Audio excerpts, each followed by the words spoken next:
All right, ladies and gentlemen, please direct your attention to the field and welcome your 2024 Meadowbrook Colts marching band. The band is under the direction of Mr. Ricky Harvey. Staff includes Assistant Director Miss Jenna Rinaldi, Percussion Instructor Mike Bergerson, Color Guard Instructor Alex Davison, Front Ensemble Instructor Michael Loomis. Now let's get on our feet as the band performs a fight song, Charge On, followed by the Hey Song.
Ladies and gentlemen, now please rise and remove your hats from the plane of the Star-Spangled Banner.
Meadowbrook alma mater.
Football time in East Central Ohio. From AVC Sports and WWKC, Colorado Cambridge's KC 105. Now, It's time to head for the field for tonight's game on WWKC.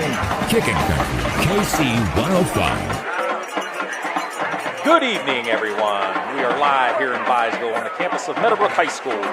Tonight, the 3-3 Meadowbrook Colts host the 0-6 Coshocton Redskins on homecoming on this gorgeous fall evening. The Colts enter tonight in 14th place in Division 5, Region 19, with playoff aspirations on the horizon. If the season were to end today, the Colts would be on the road, heading to Fairland in southern Ohio. Coshocton leads this all-time series between the two teams, 30 wins to 12 losses. They have played every year since 1982.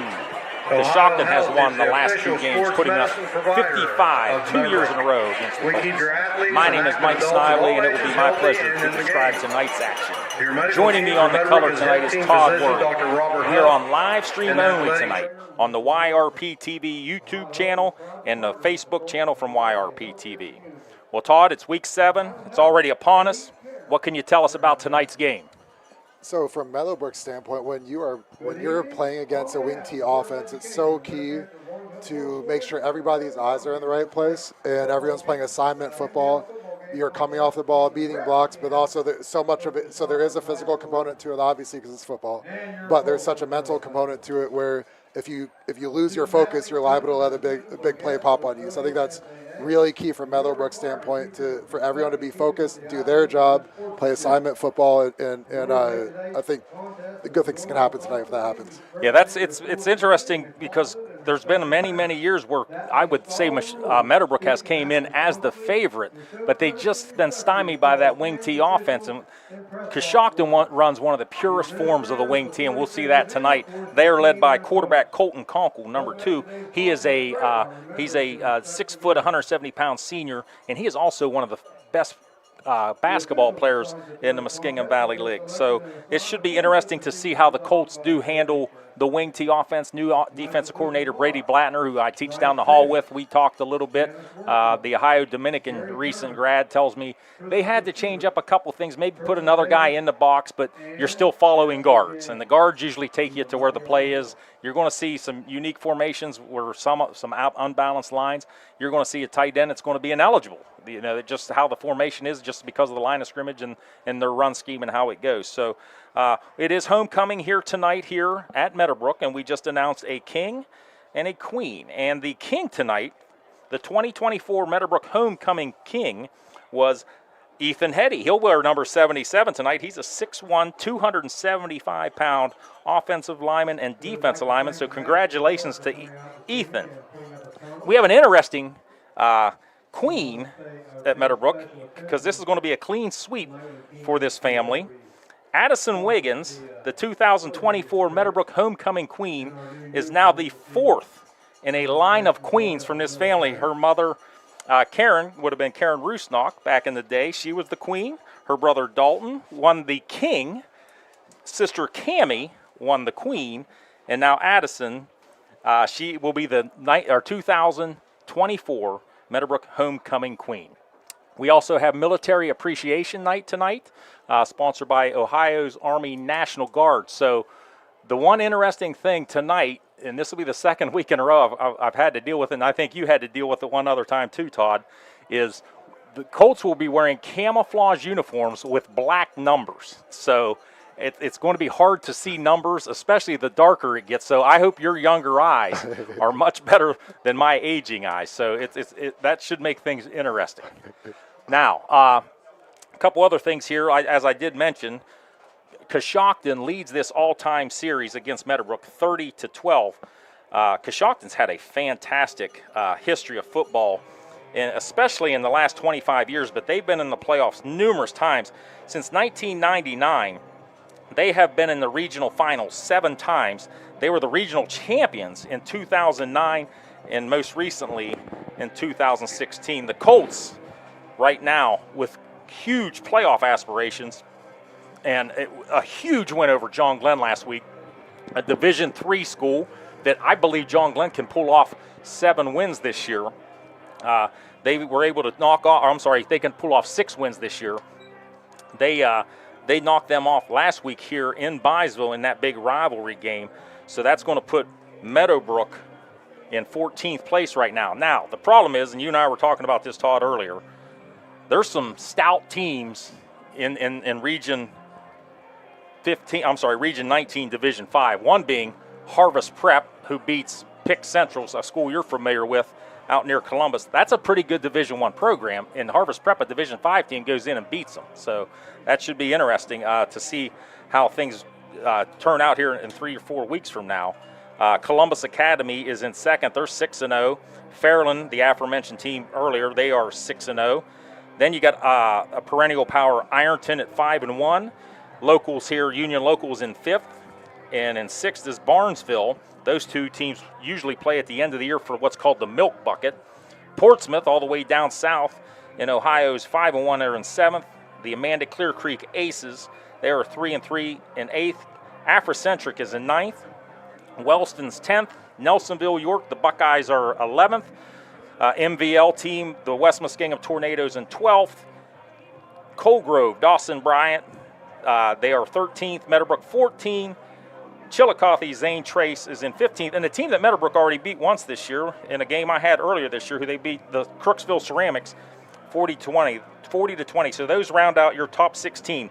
One team I do see lingering in the in number 20 is Wheelersburg, who's played a absolute brutal schedule to begin the year, but I could see them winning out and going 6-4 and making the playoffs. So we got a little bit of time here before kickoff. We're going to take a quick break, and then we're going to pretty soon. Toe's going to meet Leather, and we're going to kick this thing off in about 4 minutes. So you're watching MVL football on YRP TV. Look no further than Allen Hunter State Farm in Cambridge, Ohio. From auto to home to life insurance, we offer a range of options tailored to your needs. With our friendly, knowledgeable team, you'll get the protection and peace of mind you deserve. We're dedicated to being there for you, just like a good neighbor should. Call Allen Hunter State Farm today and discover how we can help you safeguard your future. Call 740-439-5385. Like a good neighbor, State Farm is there. It's that time of year again. Football season is upon us. Hey, Mark Kelly here with Bycon Services, wishing all our local teams a great and successful year. As your premier commercial building contractor, Bycon Services is ready to tackle everything from small facility renovations to large industrial expansions. We're here to handle all your commercial and industrial needs under one roof. So while you're out there scoring the winning touchdown, let us work on making your next commercial project a success. Bycon Services, building the future one project at a time. Looking to buy land? Do you want 5 acres or more, say up to 50 acres? Bruner Land Company off I-77 Vocational Road, Byesville has land for sale. Buy acreage in Ohio, West Virginia, Kentucky, Tennessee, Pennsylvania, and Indiana. Bruner Land Company has 500 tracts of land to choose from and creative financing for buyers. When it's land you want to buy, it's Bruner Land Company you should call. Bruner Land Company, Byesville off I-77. Give them a call at 685-3064 or go to brunerland.com. Today is the day you make changes, the day you have looked forward to, the day you take a step to see the you before addiction. And it all starts right here at The Residence, an in-bed facility that designs your recovery to your needs, 24 hours a day, 7 days a week. I'm Crystal Reynolds for Cedar Ridge Behavioral Health Solutions. Our approach is personal, and it is as individual as your needs. We are here for you. Call 855-692-7247. Introducing the 2021 Ford F-150 Super Cab XL 4x4, now available at Doane Ford. With very low miles, this truck is ready to tackle any job with its 2.7-liter V6 EcoBoost engine and tow technology package. Enjoy a stylish look with the chrome appearance package and stay safe on the road with Ford Copilot 360 2.0 and auto high beam headlamps. Price to sell, it's an unbeatable deal. Don't miss out. Call Doane Ford 740-782-1965 or visit DoaneFord.com today. Patrons Buckeye Mutual Insurance Company is a proud supporter of high school football. Contact one of the 42 agencies writing for Patrons Buckeye for a quote from your local insurance company covering Ohio. Whether you need coverage for your home, mobile home, cabin, seasonal home, a garage, or even farm equipment, Patrons Buckeye Mutual Insurance Company is located in Caldwell, Ohio, and can help. Visit our website, patronsbuckeye.com.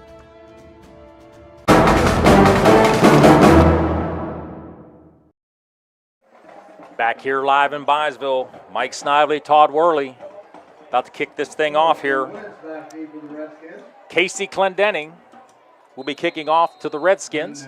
Back deep for the Redskins, it will be number 4, Cohen Phillips, and number 8, Logan Wentz.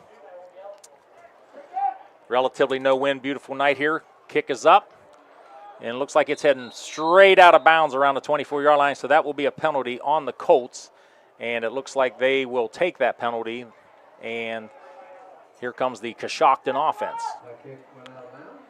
So if I'm a defensive player for Meadowbrook, I know what's happened the last 2 years when you've gone against this Coshocton offense. That's a huge challenge for me. I don't care that Coshocton's 0-6. I'm here to the mindset has to be that this is a different year. This is the year where you shut these guys down. And with a wing tee, like we said earlier, reading your keys and playing assignment football is so big. I'm really interested to see how this Meadowbrook defense starts the game here. That's a good point. They want to get off to a good start here against this Coshocton Redskins squad, who's been struggling this year but does have the upper hand on Meadowbrook over the years. So here comes Conkle. Hands the ball off inside, pickup of about 4. And that was Isaiah Bronston. I'm sorry, that was number Champ Haley, number 7, the ball carrier. So when you're a wing tee offense, it's so key that you stay ahead of the sticks. You need to be in the 2nd and 5 situation that Coshocton's in. You want to avoid 2nd and long. Right. Nice job by Coshocton there. Yeah, they just want to keep the sticks moving and the clock running, especially as an underdog. Conkle under center. Bronston in motion. Inside handoff to number 8. That's Logan Wentz. He gets about 4. That's going to bring up 3rd and 1. Takes the ball up to the 40. Well, it's going to be 3rd and about 2. Takes it up to the 43-yard line. Have to get alpha blocks here. Looking for Ethan Heady here, defensive tackle. Let's see what he can do on this play. Very tight splits here by Coshocton. Long count there by Coshocton. Handoff number 7. That's going to be a first down, but he had to pay for it. That was Champ Haley. Not to be confused with Champ Bailey, who's a NFLer, former NFLer, Georgia Bulldog. But Bailey picked up 3, needed 2, first down Redskins. Got some pads popping here early in this game. Coshocton got the first down there, but Meadowbrook made them feel it. Let's see what the Colts defense can do here. Split out to the right is Jackson Smith for the Redskins. Conkle under center. Conkle takes a snap, quick slant route, and that ball looked like it was almost caught there by Smith, but too low, incomplete. And one thing I did want to mention too, Todd, how many times in today's football do you see a team that goes under center just about every time? You don't see it too often. It's rarely, definitely. I like the tendency breaker there early in the game by the Coshocton coaching staff, dialing up a pass on first down. Didn't complete it, but I like the call there. Tried that outside there and just fell short. 2nd down. Handoff. And there's good penetration, but Bronston keeps his feet rolling there. Could have been a loss of 1, but he ended up gaining 1, so that's going to bring up 3rd and long, just the situation you just talked about where Coshocton does not want to be this far behind the sticks. We brought up the homecoming king, Ethan Heady. Nice job of spilling that, and then all of his friends were there rallying to the ball. So much of defense is getting 11 hats to the ball, and Meadowbrook has that early in this game. PA announcer Jeff Riggins letting the crowd know it's 3rd down. The cowbells are out. In Conkle out of the gun, rolls to his right, throws it, and comes back to the ball, and that's going to be incomplete. So good pressure by the Colts, but incomplete. And then that pass was intended for Jackson Smith again, so that's going to bring up 4th down for the Redskins, and they're going to trot out the punt team. Nice hands there rushing the passer by Bentley Cedar. He had a double team. He got by both of those guys. Nice hands working to the outside. So in the punt for the Redskins is going to be Hayden Young. He's a sophomore, 6'1", 210 pound. He also plays offensive line and linebacker. Back deep, I believe, and this is where it's going to get hard, is to see these black numbers on these camouflage jerseys. I believe that's Braylon Lowry. Braylon fiddles around with it, but then says, now I'm going to let it go out of bounds, so the Colts will take over at their own 10-yard line. So 9:30 here. Initial drive by the Redskins, 1 first down. Punt of the way to the Colts, so the Colts will try to drive it 90 yards here to put it in the end zone. Justice Huey, the veteran signal caller, seems like he's been playing here since the early 90s, but Justice Huey's been a mainstay, all-time leading passer here at Meadowbrook. He's going to go into pistol formation with Bailey Kuhn, and I'm going to guess Braden Black. So Huey claps his hands. Nobody jumps, he gets the play. Claps it a second time, gets it. Black gets it up the middle. And Black, the leading rusher for the Colts, he's going to be stuffed for no gain. Second down and 10 from the 10 in just under 10 minutes. If I'm Coshocton, I feel good about how this game has started. Offense, you got a first down. Great punt by the punter. Pin them inside the 10-yard line. You didn't get points, but you're winning the field position battle early in this game. Yes, good penetration there by the red and white. Huey takes a snap, hands it off inside, and just about the same thing. Nothing doing up the middle this time again for Black. So that's going to be, we'll give him a yard. So looks like we have a Coshocton player injured. That's going to be 24, JT Newell. He's limping, and he's a middle linebacker, and he's going to stay in there because he's a football player. Up to the line quick is Huey. Trips to the left, single receiver to the right. Huey takes a snap. Great time, great protection. The ball was tipped, though, by a lineman. And that's what they say, Todd. If you can't get to the quarterback, make sure your hands are up, and that's exactly what the Redskins did there. It was. From Meadowbrook's perspective, you love the pass protection there. I think that's a really good sign on a macro level for moving forward in this game. But, yeah, really nice play by Coshocton to get a hand on it, get off the field with a 3-and-out defensively. So in the punt for the Colts will be Casey Clendenning. 2 men going back, number 10 for the Redskins, Braden Hannes, and number 8, Logan Wentz. Nice punt. Big spiral and a fair catch signal for by Hannes. Hannes brings it in. That may have been Clendenning's best punt of the year. That thing had a spiral and it nosedived right into Wentz's hands. That's about a 42-yard punt there by Clendenning. So each team gets out, and 3-and-out there for the Colts. So 1 first down in the game. That was by the Redskins on their first drive. So defensively, if I'm Meadowbrook, I'm thinking these guys have a short field right now. Really need to get a 3-and-out, maybe a sack, maybe a tackle for loss or 2, and start to pin these guys backwards. So here comes the wing T. We got a fumble, and it was a little miscommunication. I think Braunston, number 1, was able to pounce back on that ball for the Redskins. It was almost like your old jet sweep you see, but I don't think it was. Somebody thought I was getting the football, and somebody thought I wasn't getting, so just a little miscommunication. Happens to the best of us. That's one thing about the wing T. It's key for the defense to play assignment football, but offense can have some miscues like that sometimes too. So Coshocton 2nd and 12 now. Conkle under center. Sends Braunston in motion. Handoff. And there's a good gap. Good gain there by number 7, Champ Haley. He picks up a first down. He got about 15 on that carry, so that's going to be a first down Coshocton, and that takes it into Meadowbrook territory at the 39-yard line, about midfield. Talk about reading your keys. It looked like Meadowbrook's linebackers there had their eyes in the wrong place, left a gap unaccounted for, and that's what happens there. Coshocton busts a nice little run up the middle.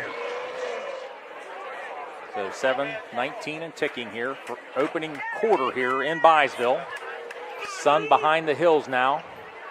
Another gorgeous night in the fall in Ohio. Motion this time to the left. It's going to be a sweep to the left, and that's number 8, and he keeps his feet going. There's a host of Meadowbrook people there. That was Logan Wentz, who gained about 1, but very good group tackling there by the Meadowbrook Colts. Had a lot of hats on the football. That was textbook team defense right there. You had Braden Black, Colton Snyder, both of those guys helped turn that thing back inside, and everyone else is on their way to team up on the tackle there. Really nice play by the defense. So 2nd and 9, ball on the left hash of the Colts, 39-yard line, 38-yard line. Coshocton chewing up some time. quick handoff to the fullback. This time they were ready for it. And a good job there by the Meadowbrook interior part of the defense. Ethan Hetty in there.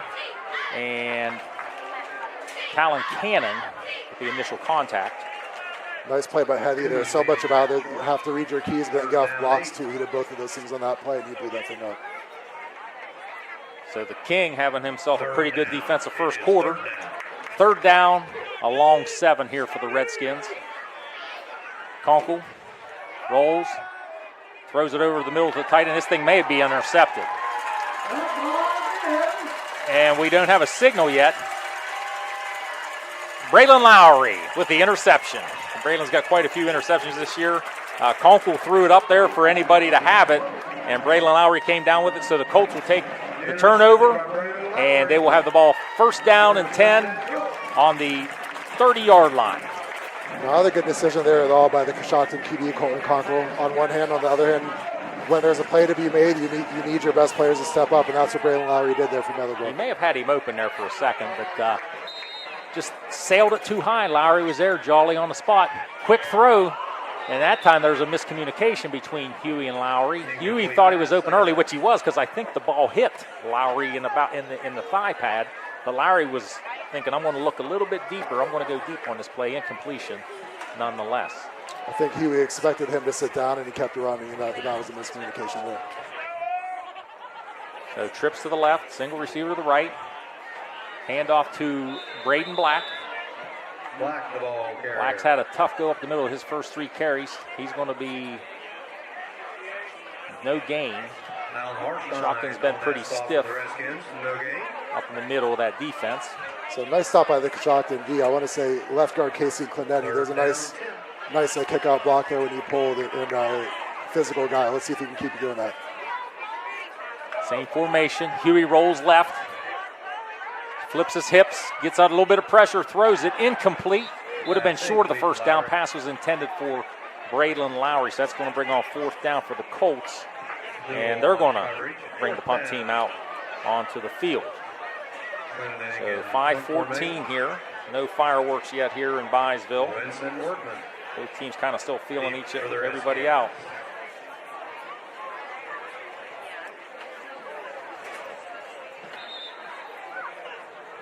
Having some technical difficulties. We'll try to fix those as best we can.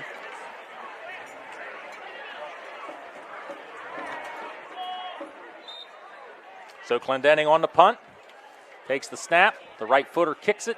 This time we got an end over end. This ball's going to hit at about the 46 and kind of be a stalemate roll there. So the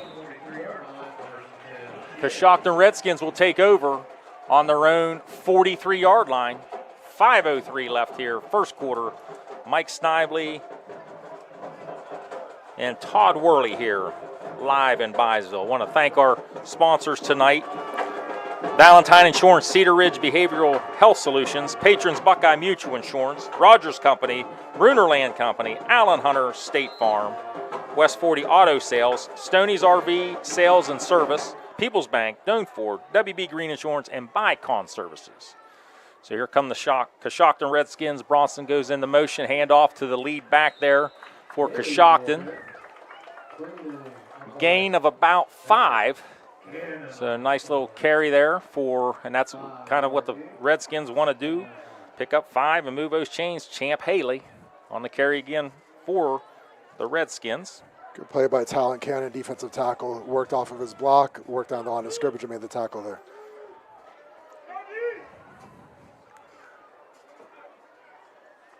Double handoff here, and that's going to be a fumble, and I think Braylon Lowry jumped on it. That would be his second turnover. First an interception, now a fumble recovery. So gift-wrapped fumble there by Coshocton for the Colts.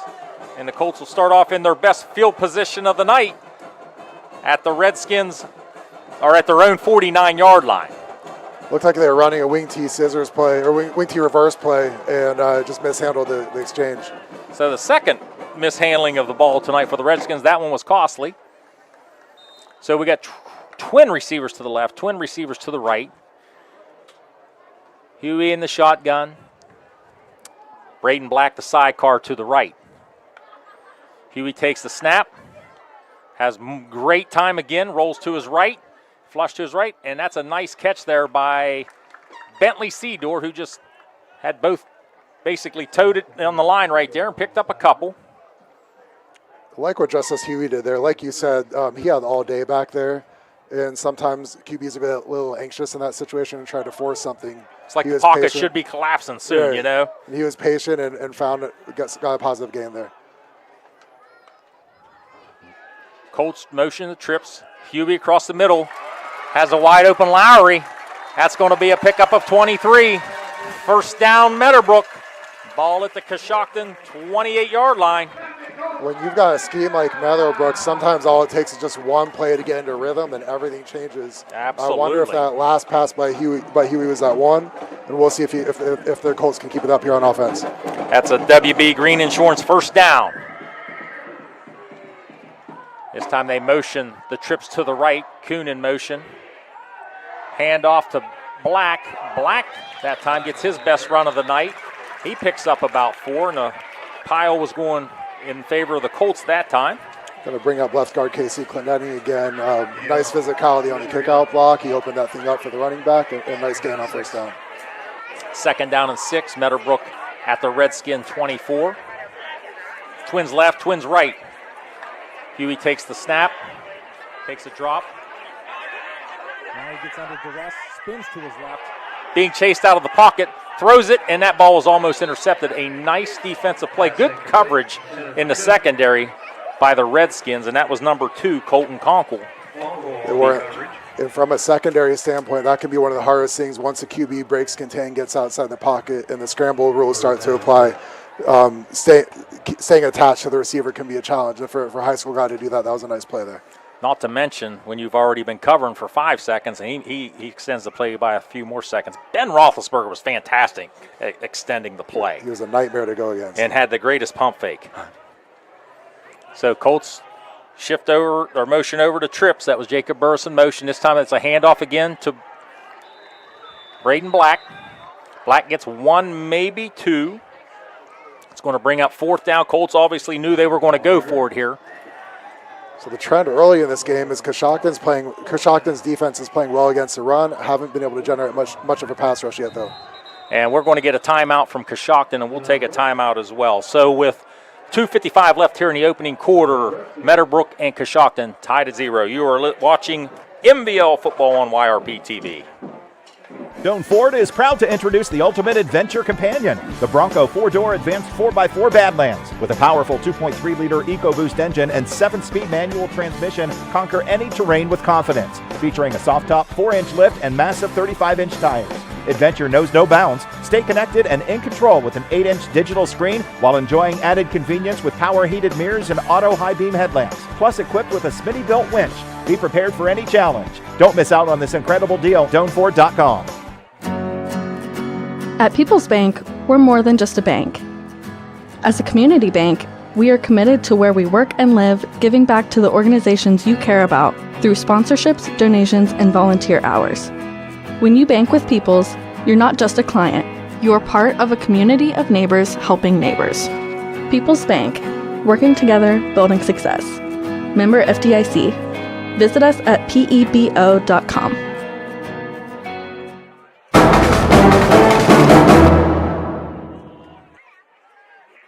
Rook. Colts 4th and 5. Motion over to trips. Pump fake by Huey. Huey's under pressure. Throws a shot, and that's almost caught.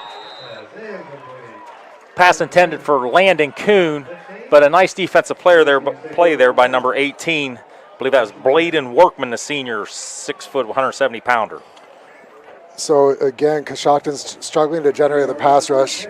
Like the ball that Justice Huey threw, no one was really open, but he tried to fit that into a tight window. He put in the only place where his receiver could possibly catch it. Landon Kuhn just wasn't able to haul it in. Huey looks comfortable, but I think that I really think that secondary of Coshocton's doing a really good job of covering. Definitely are. You can tell his first and second read aren't there. No, absolutely. He's down to his 3rd and 4th option right now on his read. So here come the Redskins. Handoff and nothing doing there for the Redskins. And Jolly on the spot there for the Colts. was Javon Black. This Meadowbrook defense is doing a good job of reading their keys up front. You've got all 11 guys focusing on their one assignment, and it's working so far on defense. So that's got a loss of 1 there for the Redskins. So it's going to be 2nd and 11, ball around the 24-yard line for Coshocton. This time Conkle's back deep, throws it, has a wide open receiver, and that's number 8, Logan Wentz, and it's a foot race. Logan Wentz is going to catch a 78-yard touchdown pass from Colton Conkle, and that was a well-thrown ball and a well-ran route there by Logan Wentz. So touchdown Coshocton. They strike first here with 2:04 left in the first quarter. Coshocton leads Meadowbrook. We talk 6-0. We talk so much about defensively reading your keys for Meadowbrook. And then right on cue, they turned the receiver loose. Logan Wentz got behind the defense. And when not only was he open for the big catch, but then stuck his foot in the ground and really impressive breakaway speed there to score. Great speed. Cooper George on for the Redskins. Kick is up. Kick is good. So 2:04 left here, first quarter. Coshocton leads Meadowbrook 7-0. You are watching MVL football on YRP TV.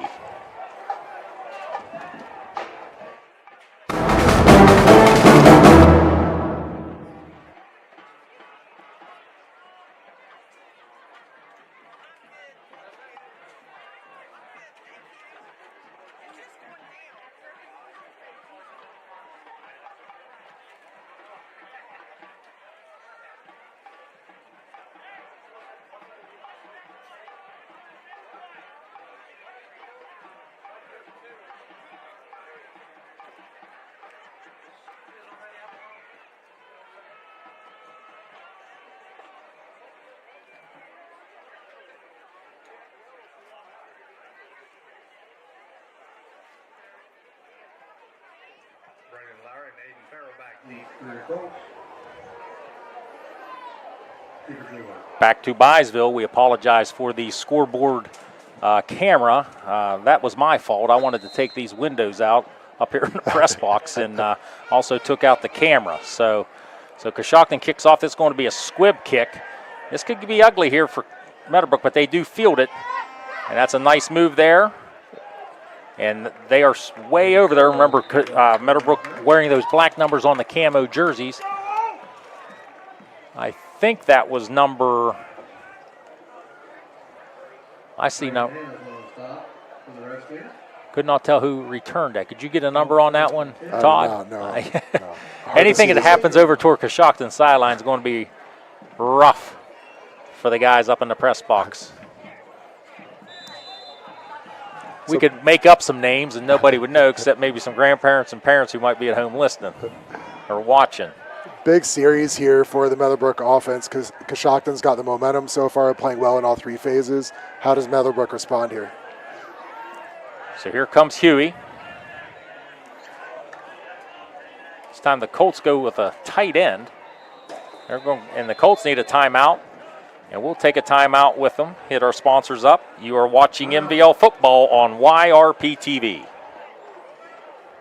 In your time of need, will you be happy with your cut rate car insurance? Will you have the coverages you need? Valentine Insurance is dedicated to protecting you and your family when you need it. As an independent insurance agency, we have partnered with many reputable insurance companies who even have local claims adjusters to provide you with unbeatable service. Are you going to trust a talking lizard to help you with your claim? Really? Don't let this happen to you. Trust the professionals at Valentine Insurance. Call 260-6699.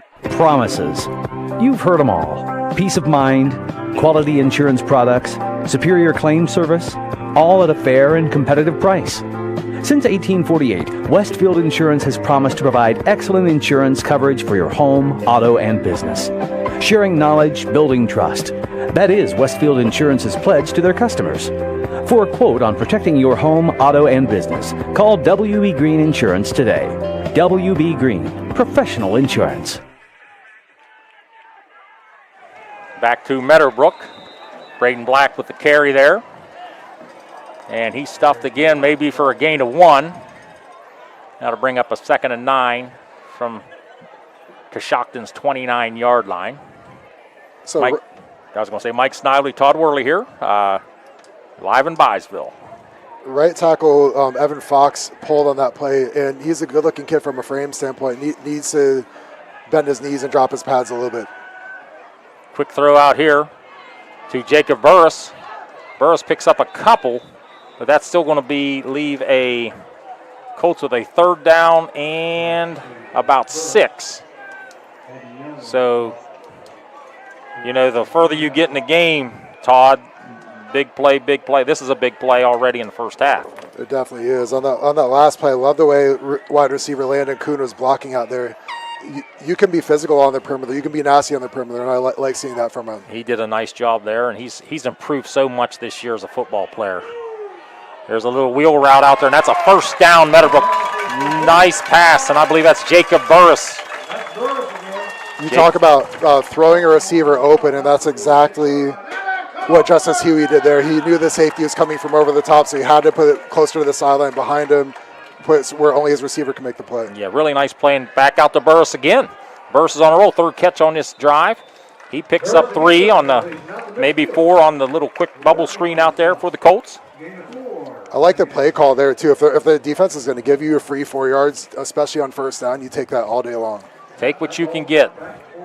Woody Hayes, 3 yards in a cloud of dust. So that's going to bring up 2nd and 7. Colts with trip receivers here to the short side, 1 receiver to the top. And that's going to be Braden Black. And he picks up about 2. It's going to bring up 3rd and 4. Big number 70 for the Redskins. That was Ray Myers, 6'2", 310. He's a tough matchup inside, and Meadowbrook has had some trouble running the ball between the tackles. Let's see if they can pick that up as the game goes on. And that'll be the end of the first quarter here from Meadowbrook. So Coshocton leads the Colts 7-0. You are watching MVL football on YRP TV. We'll be right back. Promises.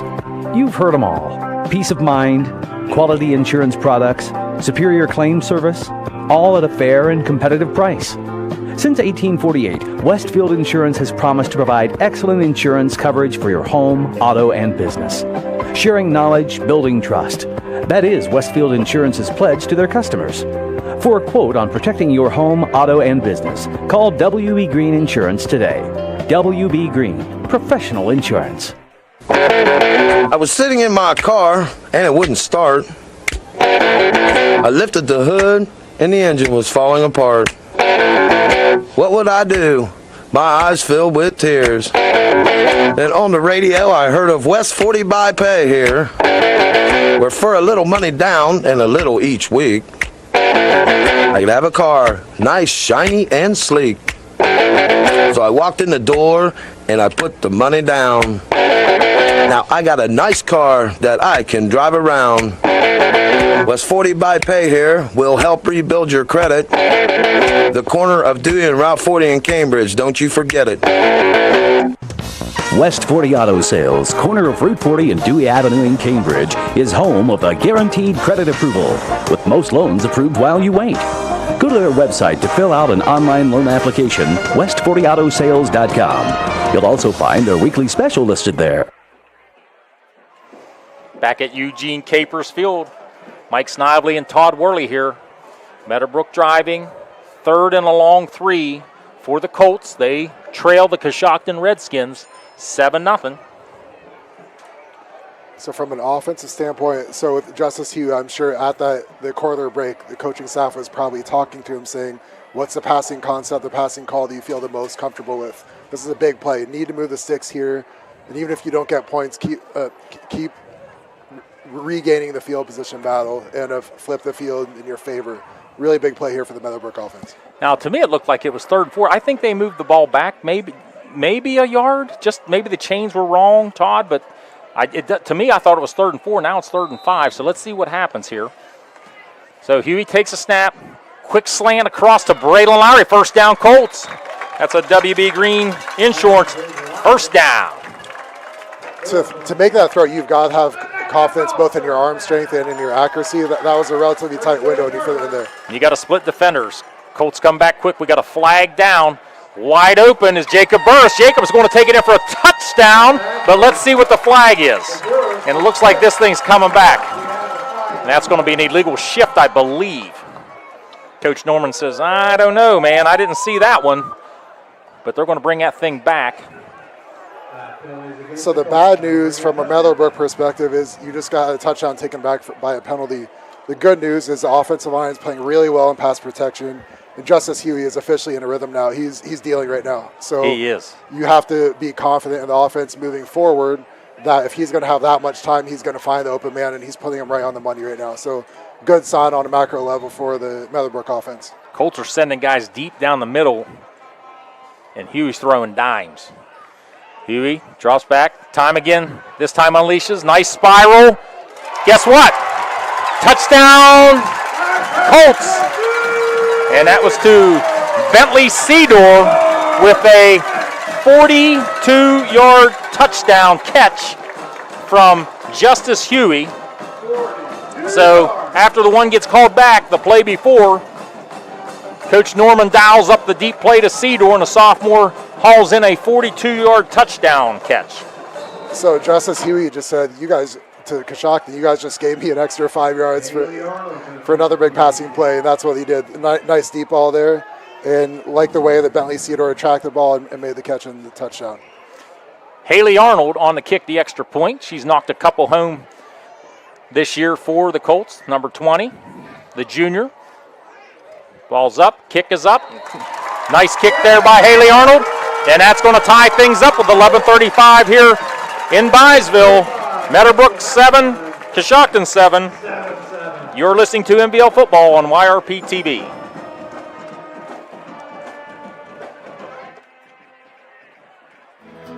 Looking for reliable insurance that fits your life? Look no further than Allen Hunter State Farm in Cambridge, Ohio. From auto to home to life insurance, we offer a range of options tailored to your needs. With our friendly, knowledgeable team, you'll get the protection and peace of mind you deserve. We're dedicated to being there for you, just like a good neighbor should. Call Allen Hunter State Farm today and discover how we can help you safeguard your future. Call 740-439-5385. Like a good neighbor, State Farm is there. Looking to buy land? Do you want 5 acres or more, say up to 50 acres? Bruner Land Company off I-77 Vocational Road, Byesville has land for sale. Buy acreage in Ohio, West Virginia, Kentucky, Tennessee, Pennsylvania, and Indiana. Bruner Land Company has 500 tracts of land to choose from and creative financing for buyers. When it's land you want to buy, it's Bruner Land Company you should call. Bruner Land Company, Byesville off I-77. Give them a call at 685-3064 or go to brunerland.com.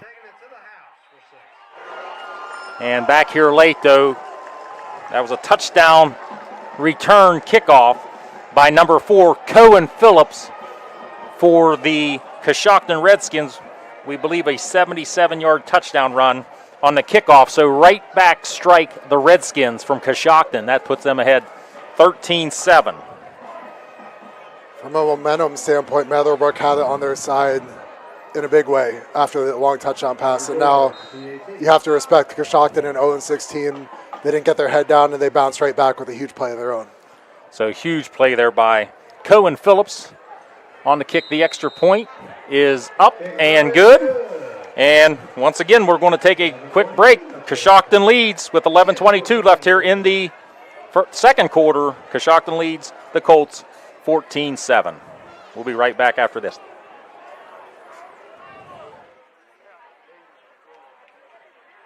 It's that time of year again. Football season is upon us. Hey, Mark Kelly here with Bycon Services, wishing all our local teams a great and successful year. As your premier commercial building contractor, Bycon Services is ready to tackle everything from small facility renovations to large industrial expansions. We're here to handle all your commercial and industrial needs under one roof. So while you're out there scoring the winning touchdown, let us work on making your next commercial project a success. Bycon Services, building the future one project at a time. Back to Meadowbrook. Mike Snively, Todd Worly, Cohen Phillips. After a tie game of 7-7, returns the kickoff 77 yards for a Coshocton touchdown to put them up 14-7. So all of a sudden, we got some fireworks here in Byesville. Went from a bunch of 3-and-outs to 21 points scored just like that. Kickoff, handled by the Colts. And that's going to be pretty good coverage there by the Redskins. 4 Redskins on the tackle. And that was Bentley Seedor on the return for the Colts. So offensively, you have to be expecting Coshocton to start blitzing. They know that Justice Huey is dealing right now. They know they can't generate pressure with their front 4. Have to expect a blitz. How does Meadowbrook counter that? That's going to be key on this drive. Huey, we have a screen coming back to the other side to Braden Black. One guy for Coshocton read it and did a good job reading it, and that was number 2. An excellent defensive play there by Colton Conkle, the quarterback. It really was, and I actually love the play call by Meadowbrook, anticipating a blitz and anticipating the defensive line to be wanting to get upfield as much as possible. You tried to pop a screen over their head, and it would have worked, but you had one player. You read his keys and made the great play, Colton Conkle, just like you said. You know, we've mentioned many times Coshocton winless on the season, 0-6, but they're playing with great confidence right now. Huey, play fake, all day to throw it. Hits Landon Kuhn out here.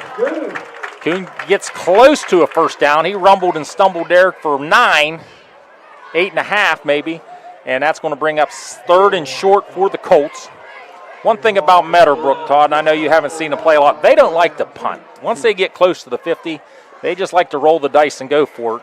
And they do also do a good job of drawing the other team offside. So let's look for a long count here by Huey. This time they go quick. Throw out to, I believe that was Michael Ray on the catch. Michael Ray gets the first down for the Colts. That's a WB Green Insurance first down. Landon Kuhn with another key block there to help him get the first down. And they are going super fast, and wide open is Braylon Lowry, and they just missed him. Coshocton was not near lined up. Meadowbrook got that snap off very quick, and Huey could have underthrew him a couple yards, and that would have been a big gainer for the Colts. But that's going to bring up 2nd and 10 from the Coshocton 46. He could have. It looked like Braylon Lowry slowed down for some reason. I don't know if he thought he was so wide open that he anticipated Huey just, like you said, underthrowing it for the easy completion, and then he'd run in for the touchdown. Those are sometimes the hardest ones to throw. Yeah, yeah. So Huey, 2nd and 10, takes the snap, rolls to his left, throws it out here, almost intercepted by number 18, Bladen Workman, the senior. Huey kind of threw it off his back foot, running to his left there, and Coshocton's going to substitute 3 down linemen. So it looked like Coshocton sent JT Newell, the linebacker, on a blitz there. That's what they're going to have to do because, again, their front 4 isn't generating much pressure. The rest of the night, if I'm Meadowbrook, I'm anticipating a blitz on any drop-back pass. That's a good assessment because they have not been getting any heat on Huey. Huey takes drop, all day to throw, finds a wide open receiver, and that's going to be a first down to Braylon Lowry. Pickup of 17, first down Colts. WB Green Insurance first down. Here come the Colts back to the line. When you let a QB of the caliber of Justice Huey stand back there like it's 7-on-7, he's going to pick you apart. Huey snap low, he handles it well though. We have another flag, goes deep to Lowry, double covered, overthrows him, and let's check the flag here. Looked like he thought he had a free play. I think QB thought it was offsides. But the referees are looking at the Coshocton sidelines, and they say they are going to take the penalty, I believe. It's another illegal shift. I just wonder if they're getting set, Todd. As fast as they're going, it's possible they're not getting completely set at the line of scrimmage. That is hard to do, to not only focus on your assignment on the next play, but then make sure you're aligned in the right place. Right. You're on the line or off the line, and you hold still as well. I tell you, if you're a Meadowbrook receiver, you've got to be in outstanding shape because you're running patterns and you're running back to get to the next play constantly. Handoff this time to the Colts, and we have another flag, and that's going to be a hold. That was number 2. And we don't have a number 2 on our roster. Oh, okay. Aiden Farrell. Yes, I forgot. Aiden Farrell did switch numbers on us. So Aiden Farrell got the carry there. He used to wear number 32, but he's wearing 2. Sorry about that, Aiden, if you check back and listen. Looked like, so looked like they called it on the receiver out there. And from here, from where we're standing, it didn't look like there was much of a hold there. But that's what they call it. So now Meadowbrook has to deal with it. So it's going to be that hold is going to set it back another 10 yards. So basically, the Colts got it first, and they got to get to about Claysville from here. So ball on the 49-yard line. So I'm thinking I want 8 to 10 yards here on this play if I'm the offense. I'm going to say the Colts are going to go deep. Here goes Huey. Huey has time. This time he's going to get smacked. Down goes Huey, and he went down hard but gets right back up. But that's the first time the Redskins were able to get to Huey and get pressure, and they put a licking on him that time. They did. I think he might have gotten so confident that he's going to have all day on every single play, and he just didn't feel that at all. As a QB, he needs to feel that Isaiah Bronson was coming and laid the big hit on him. So I believe it's 2nd and 31. Colts right back to the line. Long snap. This looks like a screen all the way, and mishandled there by, I believe, Bentley Seedor. Champ Haley for Coshocton read that all the way. Even if that had been completed, that was going to be a tackle for a loss of 1, I think. Seedor usually wears number 3, but with these new camouflage jerseys, I believe he's number 7 tonight. So you might want to change that one in your program at home if you're taking notes. I know I'm always taking notes when I'm home watching games on Friday nights. So 3rd and let's call it 31. Huey. Coshocton's really deep. They're playing the sticks. Huey throws it, and this ball is going to be intercepted by number 7.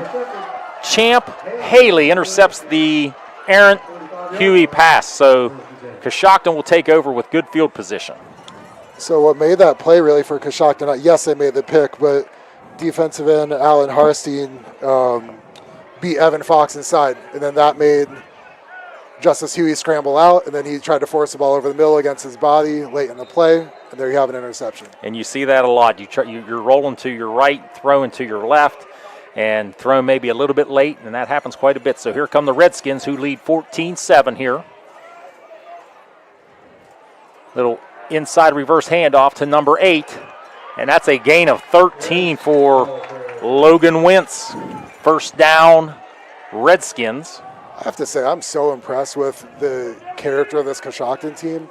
You come in 0-6, and then anytime Meadowbrook's had some momentum, Coshocton bounces right back. Really impressed with the resolve of their kids right now. And you're definitely right about that. You can feel the momentum right now for the red and white. So 1st and 10, ball at the Meadowbrook 42-yard line. Conkle under center. Takes the snap, handoff again to Wentz. Wentz picks up about 3 or 4. 8:36 and ticking here in Byesville. I want to thank our co-producers tonight, Dalton Gambita and Sam Grubbs. On the camera tonight's the veteran, Andrew Dunlap. Can you hear me down there, Andrew? Give us a wave. Oh, I know you can hear me. He's being shy. He's being shy. A couple South Zanesville connection guys up here tonight. Hand off to the up back in the wing tee. And I believe that was Bailey. I'm sorry. I keep wanting to say Champ Bailey, but that's Champ Haley. The ball carrier for the Coshocton. The last thing a wing tee offense wants to do is both get behind on the scoreboard and get behind the sticks. So this game is really going perfectly from that perspective for Coshocton. Their playbook's wide open on all 3 downs right now, the way they're playing. I hate to think ahead too, Todd, but is this 4-down territory for the Redskins? When you're 0-6, you know? Yeah.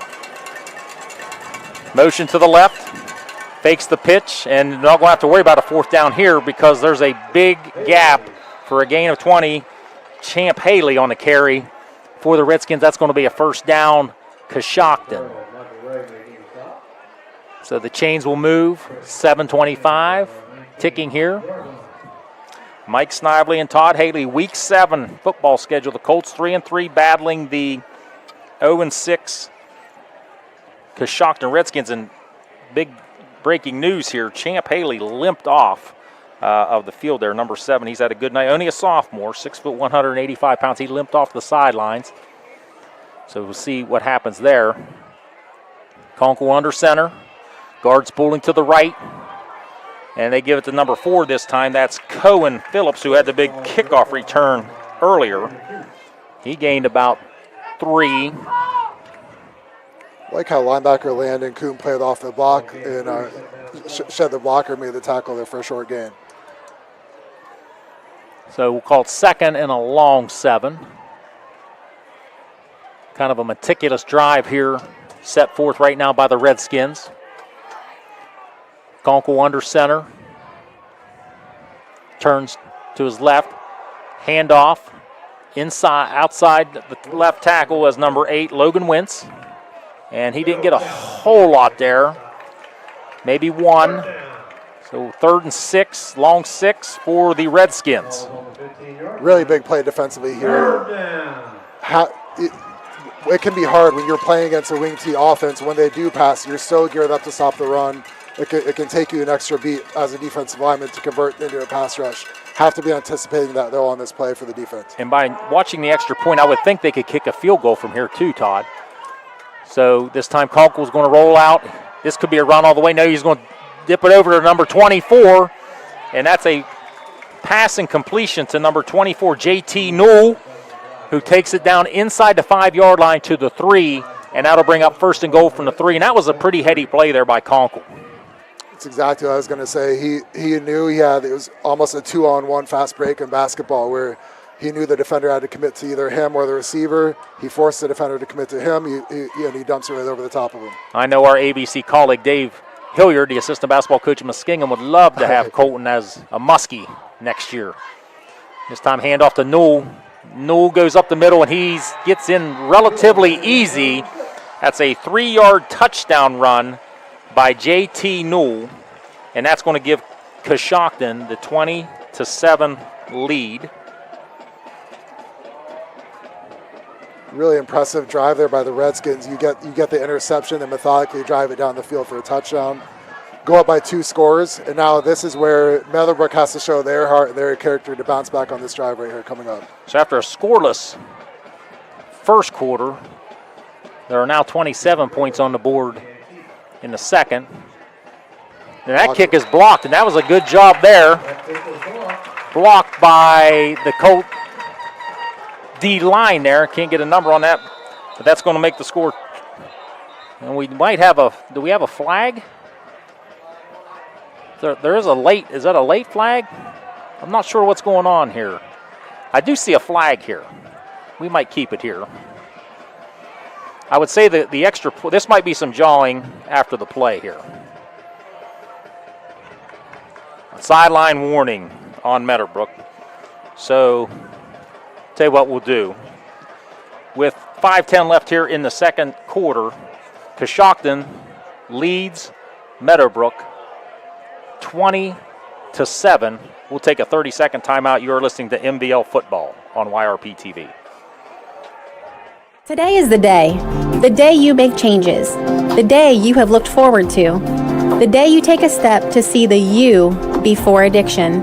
And it all starts right here at The Residence, an in-bed facility that designs your recovery to your needs, 24 hours a day, 7 days a week. I'm Crystal Reynolds for Cedar Ridge Behavioral Health Solutions. Our approach is personal, and it is as individual as your needs. We are here for you. Call 855-692-7247. Back to Byesville. Coshocton kicks off up 13 on the Colts. Wobbler kickoff handled by Kuhn. Kuhn gets it all the way up to the 48-yard line. So Colts are going to start with outstanding field position with 5:05 left here before halftime here in Byesville on homecoming night.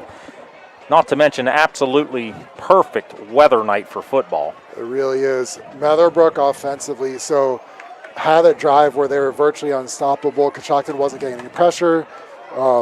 Justice Huey was in the zone. So then Coshocton counters by bringing a blitz, and that was effective last drive. How does Meadowbrook counter on this drive? That's going to be interesting. Yeah, there has been some adjustments made by this Redskin defense. Let's see how the Colts counter. Huey takes the hand, gives the ball to Black. He's got plenty of space out here. And he's going to be all the way down for a 20-yard gain for Braden Black. So that's one way of countering those adjustments by Coshocton is to run the football effectively. Basically the same play, and this time nothing doing. Big number 68, and I believe that was Alan Harstein, was just waiting there for Black. Busted through the line and for a gain of 0. Alan Harstein's been having a good game for the Redskins on both sides of the ball. He's been a tough matchup on defense and blocking well as a guard. Actually a loss of 1 there, so we'll call it 2nd and 11. Colts this time relatively take their time with a little sugar huddle. Trips to the right, single receiver down at the bottom of your screen. Lowry, the single receiver. Huey takes it, throws a dart, just incomplete. The idea was we're going to fake the bubble screen and hit the seam, and just a little behind the receiver. May have confused Coshocton a little bit, but that's a tough throw nonetheless. It is, and it's actually a perfect throw because he knew his receiver was going to get his equipment destroyed. Right. If he had led him. I thought that too. He had to throw it behind him like that. The receiver didn't adjust to it. Stop and come back to it. Good point. Same formation by the Colts. You can hear the Redskins out there communicating. Quick throw out here to Lowry. Lowry makes a nice move. He's going to be close to a first down. Let's see where they mark this ball. I believe that's a first down. That's a nice move there by Braylon Lowry, who did the one step around the Coshocton defender and picked up the necessary yards. First down. Here come the Colts. 3:50 and ticking here in Byesville. Huey takes a snap across the middle. Snagged out of the air. And we might have a horse collar here, but he didn't go down. Was that Braylon Lowry as well? No, that was Jacob Burris. Yeah, Jacob Burris. All I saw was the one. I don't know how they didn't call the horse collar there. Maybe if he would have went down, Todd, maybe they call it, but so. Should still be called, I think, if you wrap them up again. So it's first down. There's going to be too many men on the field here. I'm going to see if Coshocton used a timeout.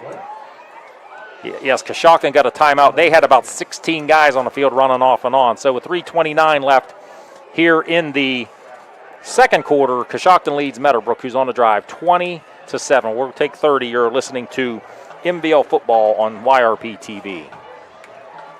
Introducing the 2021 Ford F-150 Super Cab XL 4x4, now available at Doan Ford. With very low miles, this truck is ready to tackle any job with its 2.7-liter V6 EcoBoost engine and tow technology package.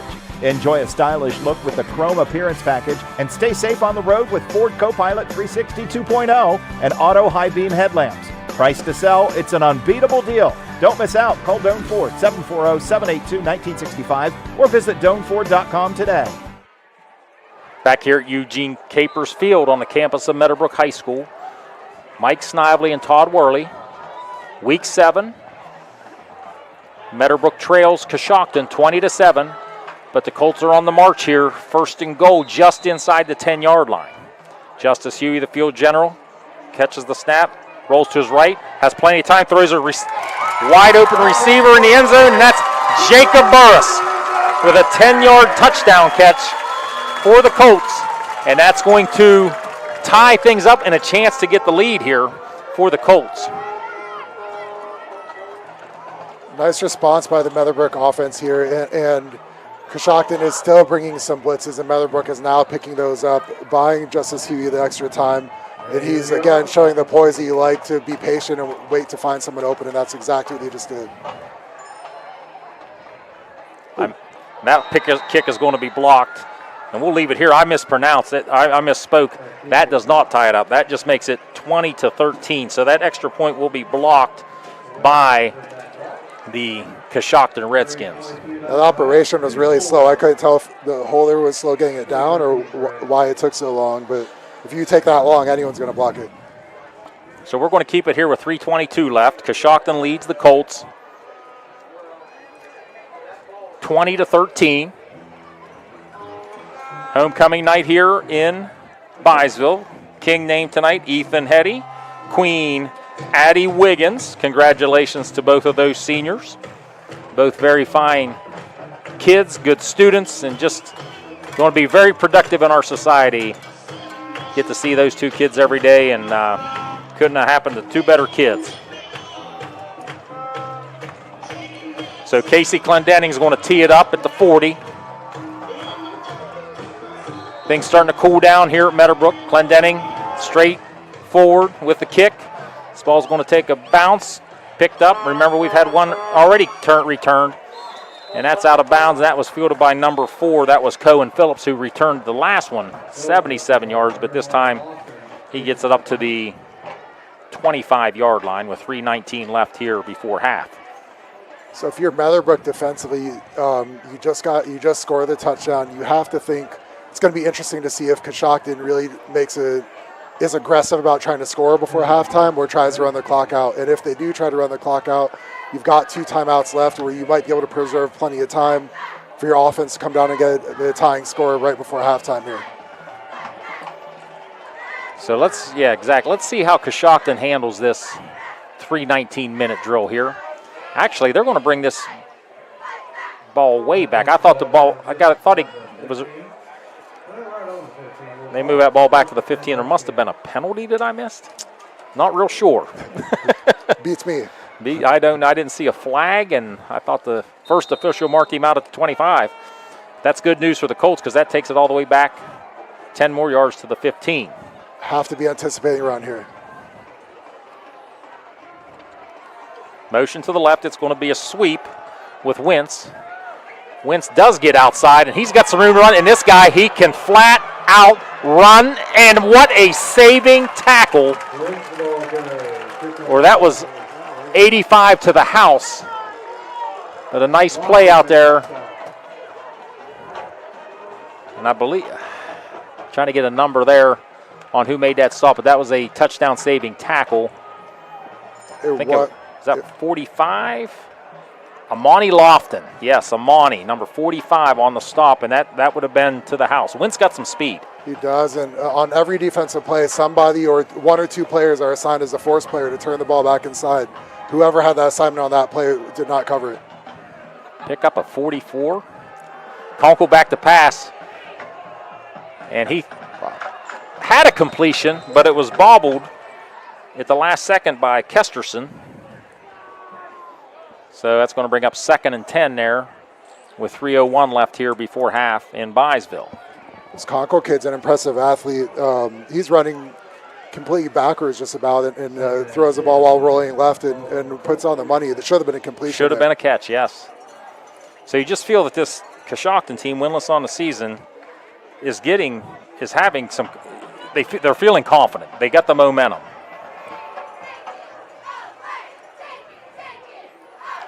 Hand off to Wentz. Wentz has some space, and he just bulldozes a couple Colts. He gets 13 yards, first down Coshocton. Nice run there by Logan Wentz. Looked like someone read it perfectly for Meadowbrook, came downhill, and Wentz was so elusive and just made them miss at the line of scrimmage and was able to get another 10 yards on that play. Big drive by Coshocton here. Plenty of time left at the plus 34 right now. Coshocton, as we mentioned in the pregame, has scored 55 points each game the last 2 seasons against this Colt defense. 1st and 10, Coshocton, ball at the Colt 34. Hand off this time, and they're getting pretty good chunks, even inside the tackles, Todd. And that's going to, that's a pickup of 2.5.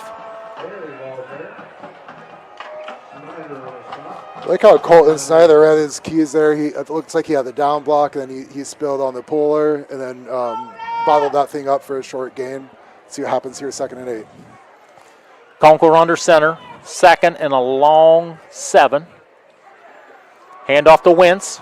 Wentz has been very effective all night, gets about 5. Bodies flying around the pile here. It's been a physical game. What we like to see. It's football, man, and both of these teams want this one. Coshocton, the longer you let an 0-6 team stay in the game, the hungrier they're going to get, the more they're going to start to believe. when you play against a team like that, you have to knock them out early, and Meadowbrook didn't do that tonight. And it's got to be hard to you prepare for all these spread offenses, and then 1 week you got to get ready for the wing tee. That's always tough to do. So here comes the sweep this time. Ball mishandled, but then picked up, and I think he's going to have the first down. Coshocton's going to have the first down. And no, he's going to be short according to this yard marker. That's going to bring up 4th and less than a yard, I believe. And I believe that's Braunston. He goes back down.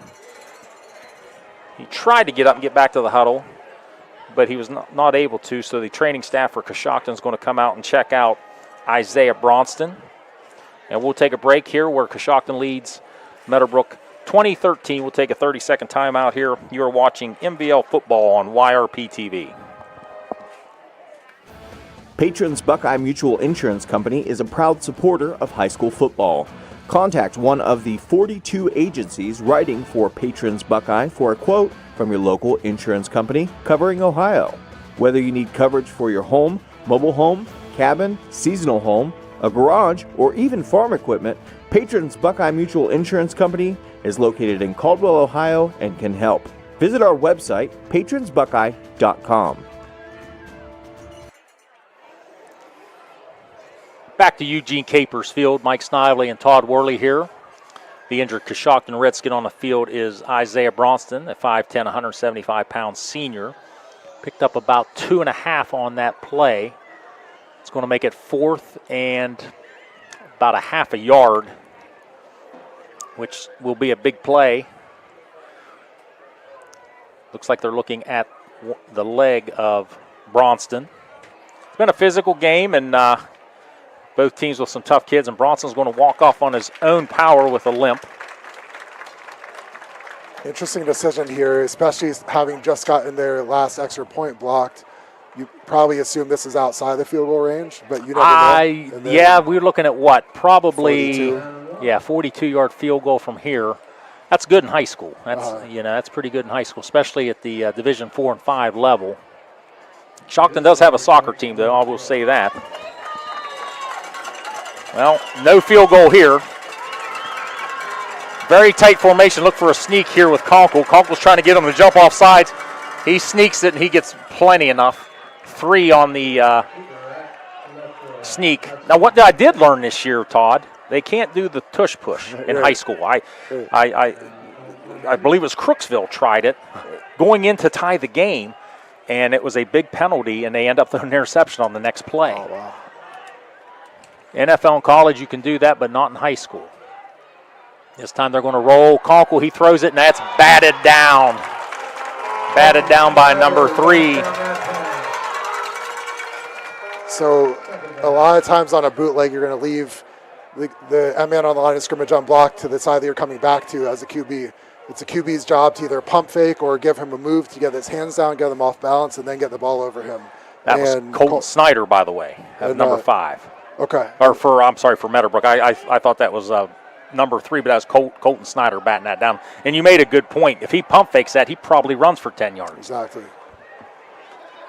Rolls to the left, throws it. Nice catch from behind, and that's going to be about a gain of 6. So that's going to bring up 3rd down and 4. And we got a timeout. Well, there is just on 23.9 seconds. Redskins call timeout, and I believe that's their last timeout of the half. So now you got to start making some decisions. It's a 16-yard line. You're up 7. And I would assume they could kick a field goal from here, but what you don't want to do is get in a 4th down situation where you have to run the field goal team out. Yeah, that's key. And obviously you can't spike it after this play if you don't get the first down because it will be 4th down. So really you're relying so much on your quarterback and or your ball carrier to know the time and situation and be smart. And if they don't get the first down, they have to get out of bounds on this play. The pros make this look easy. College makes this look easy. But at the high school level, you don't always practice this. And, do you take a shot for the end zone here? If you run it, you have to get a first down. Now, you got to remember in high school, on a first down, the chain stops. So I'm going to assume they're going to put this ball in the air and let Conkle be an athlete. So Conkle is in the shotgun. First time we may have seen this all night. Trips to the right, single receiver to the left. Conkle takes the snap, drops straight back, goes one-on-one to the backside, and that ball will be out of bounds. Intended for number 18. That was Bladen Workman. So, what do you think? I wouldn't have minded seeing Coshocton get him on the edge and then put the defense in a bind him, but he either is smart and picks up the first down with his legs, or you throw it and get the first down, or it's an incompletion. But their play call is relatively safe. It's either going to be a touchdown or an incompletion. Well, Cooper George trots out on the field with a kicking block. He is the sophomore kicker, 6 foot, 130 pounds. This will be a 32-yard field goal from the left hash, 21 seconds left. Snap is back, kick is up. It's got the distance. No good, wide left. No good, wide left, so a big stop there by the Colt defense. It really was. It was an impressive drive by Coshocton, and then the last thing Meadowbrook wanted to do is go into halftime down by 2 scores. So nice way to finish the drive by keeping it a 7-point game. So this will be interesting here. Let's see what the Colts decide to do here. They have 2 timeouts. Sometimes they like to take shots. But the way Coshocton defense has been playing lately, they just may want to sit on this one and take it to half. If I'm Coshocton, though, I still have to blitz. I know the time and score situation and field position, but still, when you've given this guy all day, he's made huge plays on you. And they are in the down it formation. That's exactly what Huey does. And they're going to let it tick away as both teams jog to the locker room. So that'll take us to halftime. So halftime here on homecoming night at Meadowbrook.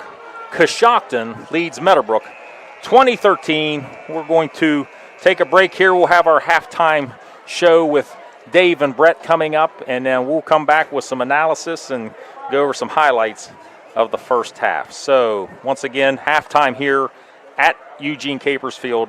Coshocton leads Meadowbrook 2013. You're watching MVL football on YRP TV. At People's Bank, we're more than just a bank.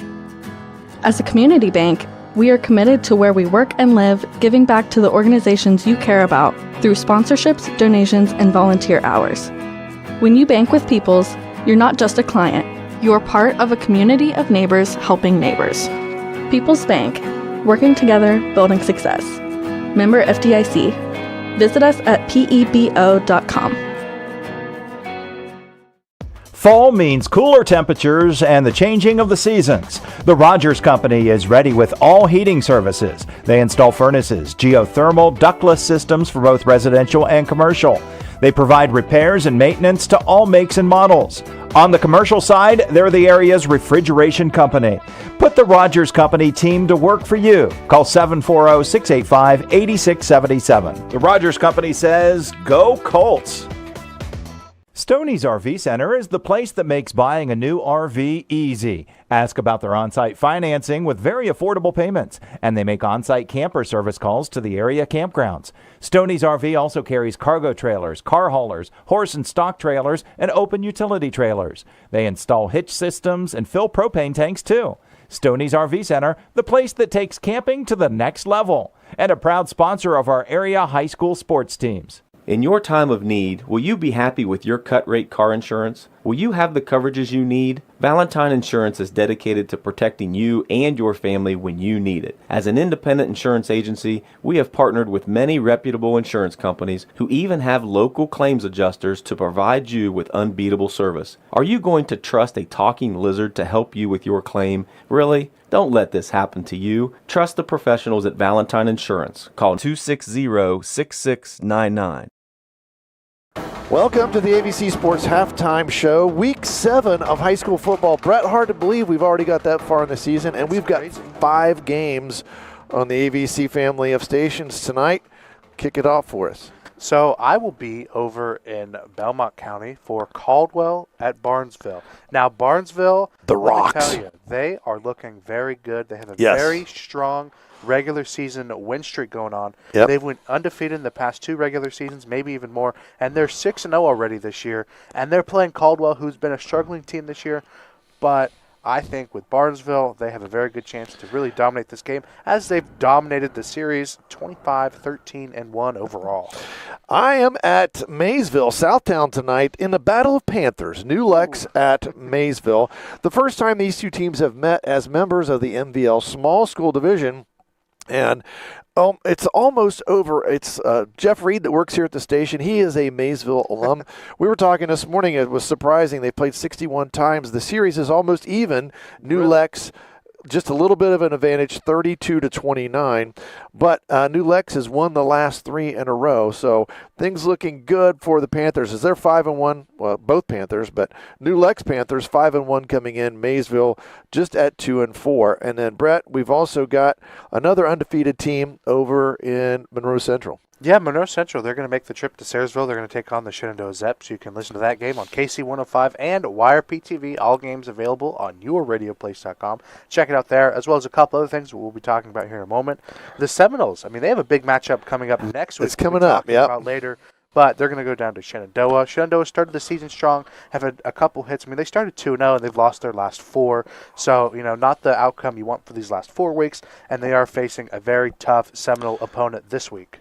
And then over on WILE, just a radio-only broadcast tonight, we've got Cambridge at 0-6 taking on Union Local, the opposite. They are 6-0. The Jets off to a really good start, which something Union Local seems to do every year. They get off to a great start.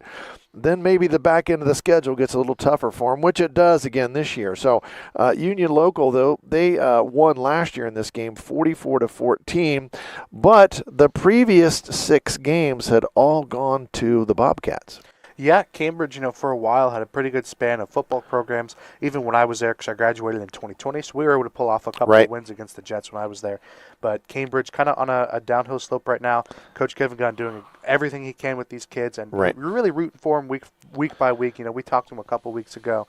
But when you're facing up against an undefeated Jets team, I mean, similar cases last time. They start they start really good, and they kind of hit some bumps, but we'll see how this game pans out. 0-6, 6-0.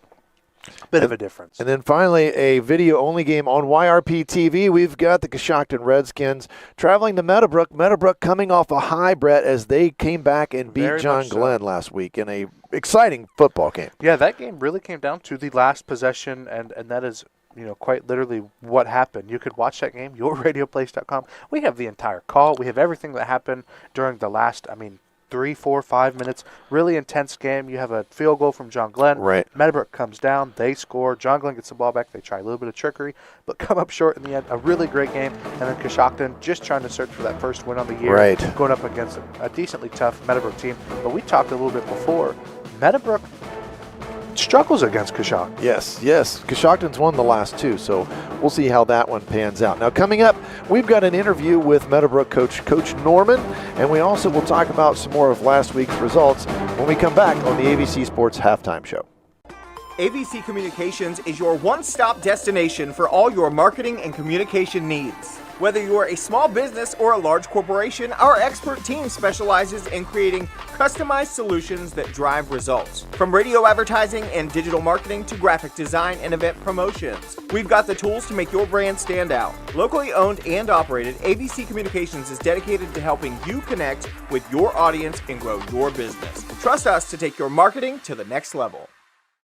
Dave Hilliard from the ABC Sports Halftime Show, joined by fourth-year head coach of the Meadowbrook Colts, Steve Norman. Coach, thanks for meeting with us today, taking some time out of your schedule. I know it's a busy time for you. You're getting ready to play a football game, so. Yeah, hey, listen, it's always busy, but these interviews, you get a chance to talk about your kids, so we're always exactly. So it's a beautiful fall day. It's a Wednesday. What's a typical practice week like for the Colts, going up from Monday up through the game? Well, so each day brings something a little different. Monday we started kind of just working on us, Sure. So it's kind of like, it looks a lot like you'd see like a fall camp day, just a lot of individual, a little bit of team, just kind of trying to get right on the things that have been ailing us to that point. Sure. And then Tuesday we really get into game planning for the opponent.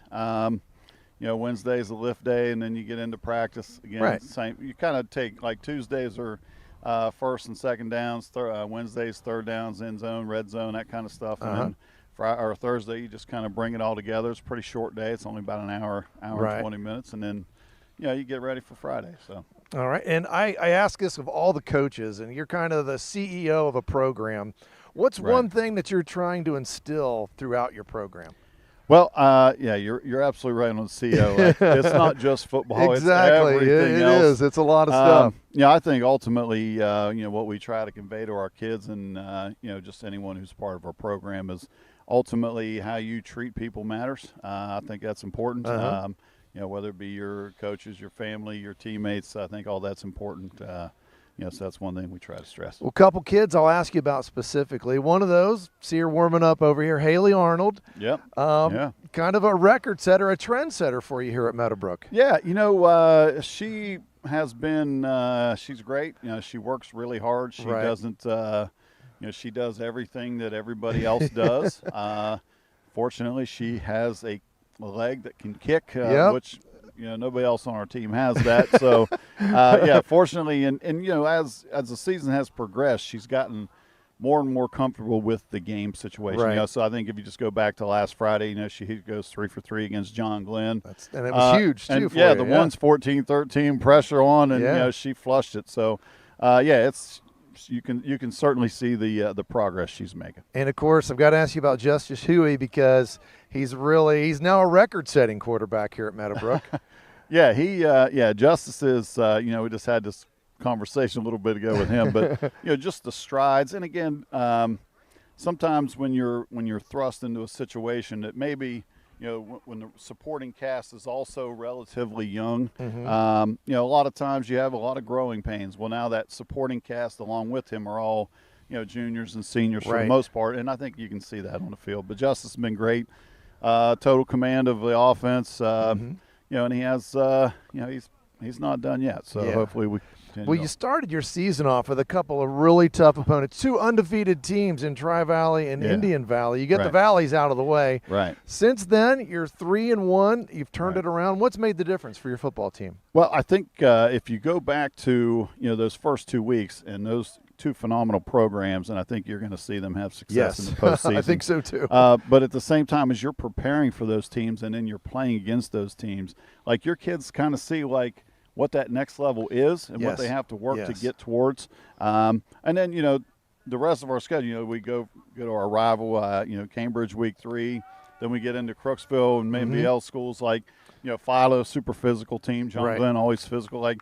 I don't know who plays a tougher schedule than us, but I would certainly put ours up there against just about anybody. But again, I think those are the challenges that you look for, as you're trying to build your program to get to those levels. So. And this week it's Coshocton, and they've given you trouble the last 2 years. They put up 55 points in each of the last 2 seasons. What do you need to do to be successful against the Redskins? Yeah, thanks for reminding me. No, they have Coshocton. A lot of. I'm sure our fans would know this, but a lot of people, they are our longest uninterrupted rivalry. Since COVID, we've played them for a long, long time. They have a good offensive scheme that has given us trouble. And again, just maintain the line of scrimmage, kind of like any other game. It's who can win the battle up front. Hopefully Hopefully it's us. you guys. That's right. Hopefully it's us. Well, Coach, thank you for joining us on the AVC Sports Halftime Show, and we'll take it back to the studio portion of our AVC Sports Halftime Show. Dave Hillier, Brett Klein back on the AVC Sports Halftime Show. Brett, let's talk about last week. A couple of upsets. Caldwell beating Fort Fry 34-27. That was a huge upset. Gets Caldwell back into the playoff picture. And I guess the difference, 3 turnovers there by Fort Fry. And I would have picked the Cadets in that one because they were on a roll after losing their week 1 game. And then they'd won. But Caldwell with a huge upset in that one. Yeah, I had the chance to watch that game a little bit on that, previous Friday night when I was out doing my own game. But, man, a really, gritty game for the Redskins. Exactly, yes. Pull off a win and even get back to the playoff spot. That's huge for them. You want to see it. If we move on to a different upset, we talked about this a little bit earlier, the Colts, who we just talked to their coach. Meadowbrook with a huge win, yes. Over John Glenn. That wasn't a game that we were really expecting to be as close as it was. And because the Colts kept it close, they had one of the last drives. They scored in the end zone towards the end. And they gave them the win. A big upset for the Muskies because based off of the region that they're in, the Muskies might be out of the playoffs. That probably puts them out of the playoffs. And then East Liverpool, they kept Cambridge winless as they beat the Bobcats 41-7. Philo, another team that's really coming on, Brett. They've won 4 straight games. They beat Crooksville 37-7. And the Electrics have moved into that playoff discussion. Now they're projected as an 11 seed in the playoffs. So good. Yes. Just a really great run. They lost their first 2, but now they're playing some really good football. Yeah, they're using their run game and Talon Preston to really boost their offense. Yep. They really get that going. That was the game I was at last week, and man, they just, defensively they do good at stopping the ball, but then you look at the offensive side of the ball. They don't pass it as often because they have such a strong offensive line and a good run You game establish to the get run, them you're going to win in high school Yes, football, and that- basically. so that was how that game goes. That game went, and then we look around. There were a lot of lopsided games Yes. in the NBL. Tri-Valley, they just keep rolling as they won. They beat Maysville 66-20. They just keep putting points on the board. Then New Lex, they beat Coshocton 51-14. Sheridan just rolled over Riverview. Riverview really struggling, 62-0 in that one. And then West M, another donut up there on the board. West M, they beat Morgan 42-0. Also locally, Rosecrans, they got back on the winning track, I should say, as they beat Fisher Catholic 35-18, and then Zanesville still looking for their first win of 2024 as they fell to Mount Vernon 37-0. Now, Brett, next week we got some big games on AVC, Yes, so we do. tell the folks what we've got coming up. The biggest game that I think we have going on next week is the currently undefeated Barnesville Shamrocks. The Rocks. Going up against the currently undefeated Monroe Central Seminoles. Right. That's at Monroe Central. We're going to try and provide video for that. We're still kind of waiting for a couple answers. So but waiting we're to hear. definitely gonna Okay. try. But you can hear it on WBNV 93.5 FM. That's going to be a very big game around the area. We take a look around a little bit more. Meadowbrook's going to make the trip to New Lexington. Right. That's going to be a tough matchup for the Colts. The Panthers facing the Panthers off right now. Right. It's going to be a tough matchup. We look around. Maysville is going to go to West Muskingum. A little Zanesville battle going on in the I'll area. have that game. I'll be on Nash Icon with that one. Yeah, and then we go over to KC 105. Caldwell is at home. They will face the Shadyside Tigers. Tigers and Redskins facing off. That will be available on yourradioplace.com as well. And one more game, video only. I wouldn't say it has playoff implications, but it is a big game for It's a big the game for Electrics. Philo, Yeah, definitely. The Tri-Valley Scotties are going to make the trip to Sam Hatfield Stadium, and they will take on the Electrics on YRP. And I think that's our first look at Tri-Valley on our family of stations this year. I believe so. All right. And then another big thing next week, Brett, we're going to reveal the winner of the AVC Sports play of the first half of the season. Yes, we are. The voting for that is still open. If you missed your chance last week, don't worry. It's still on our website. It gets updated so you can see it as one of our top spots in our local news every single day. Go through there and make your pick. There have been over 700 votes on that through the first weekday. Good deal. So if you get a chance, vote for that play of the first half of the season. And as always, keep it tuned to AVC Sports for high school football and keep watching the AVC Sports Halftime Show. Looking for reliable insurance that fits your life? Look no further than Allen Hunter State Farm in Cambridge, Ohio. From auto to home to life insurance, we offer a range of options tailored to your needs. With our friendly, knowledgeable team, you'll get the protection and peace of mind you deserve. We're dedicated to being there for you, just like a good neighbor should. Call Allen Hunter State Farm today and discover how we can help you safeguard your future. Call 740-439-5385. Like a good neighbor, State Farm is there. I was sitting in my car and it wouldn't start. I lifted the hood and the engine was falling apart. What would I do? My eyes filled with tears. Then on the radio I heard of West 40 by Pay here, where for a little money down and a little each week, I could have a car, nice, shiny, and sleek. So I walked in the door and I put the money down. Now I got a nice car that I can drive around. West 40 by Pay here will help rebuild your credit. The corner of Dewey and Route 40 in Cambridge, don't you forget it. West 40 Auto Sales, corner of Route 40 and Dewey Avenue in Cambridge, is home of the guaranteed credit approval, with most loans approved while you wait. Go to their website to fill out an online loan application, west40autosales.com. You'll also find their weekly special listed there. I don't feel so good. You do feel hot. DayQuil Kids will take care of that fever. What about my cough? DayQuil Kids has that covered. Will it make my throat feel better? Yes, that too. But will it taste good? Yep, DayQuil Kids comes in your favorite flavor. Purple? Well, yes, it's grape. Try new DayQuil Kids Plus Fever, the daytime coughing, aching, sore throat fever just for kids medicine. Safe for kids 6+. Use as directed. Presenting a Gain Flings love story. Dear love of my life, we were on the 12B bus this morning when I caught a whiff. A scent so fresh, so life-changing, I had to find its source. Alas, I didn't know if you were the woman in the pink freshly washed cardigan or the retired mailman next to me, but I knew one of you was my soulmate. Ah, the scent of Gain Flings. Try Gain Flings with OxyBoost and Febreze. High school football From AVC Sports. On WWKC, Caldwell, Cambridge. KC 105.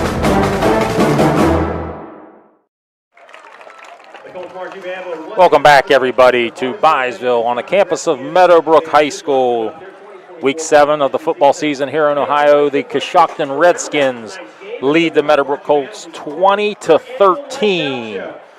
Mike Snively and Todd Worly here calling the action for you all.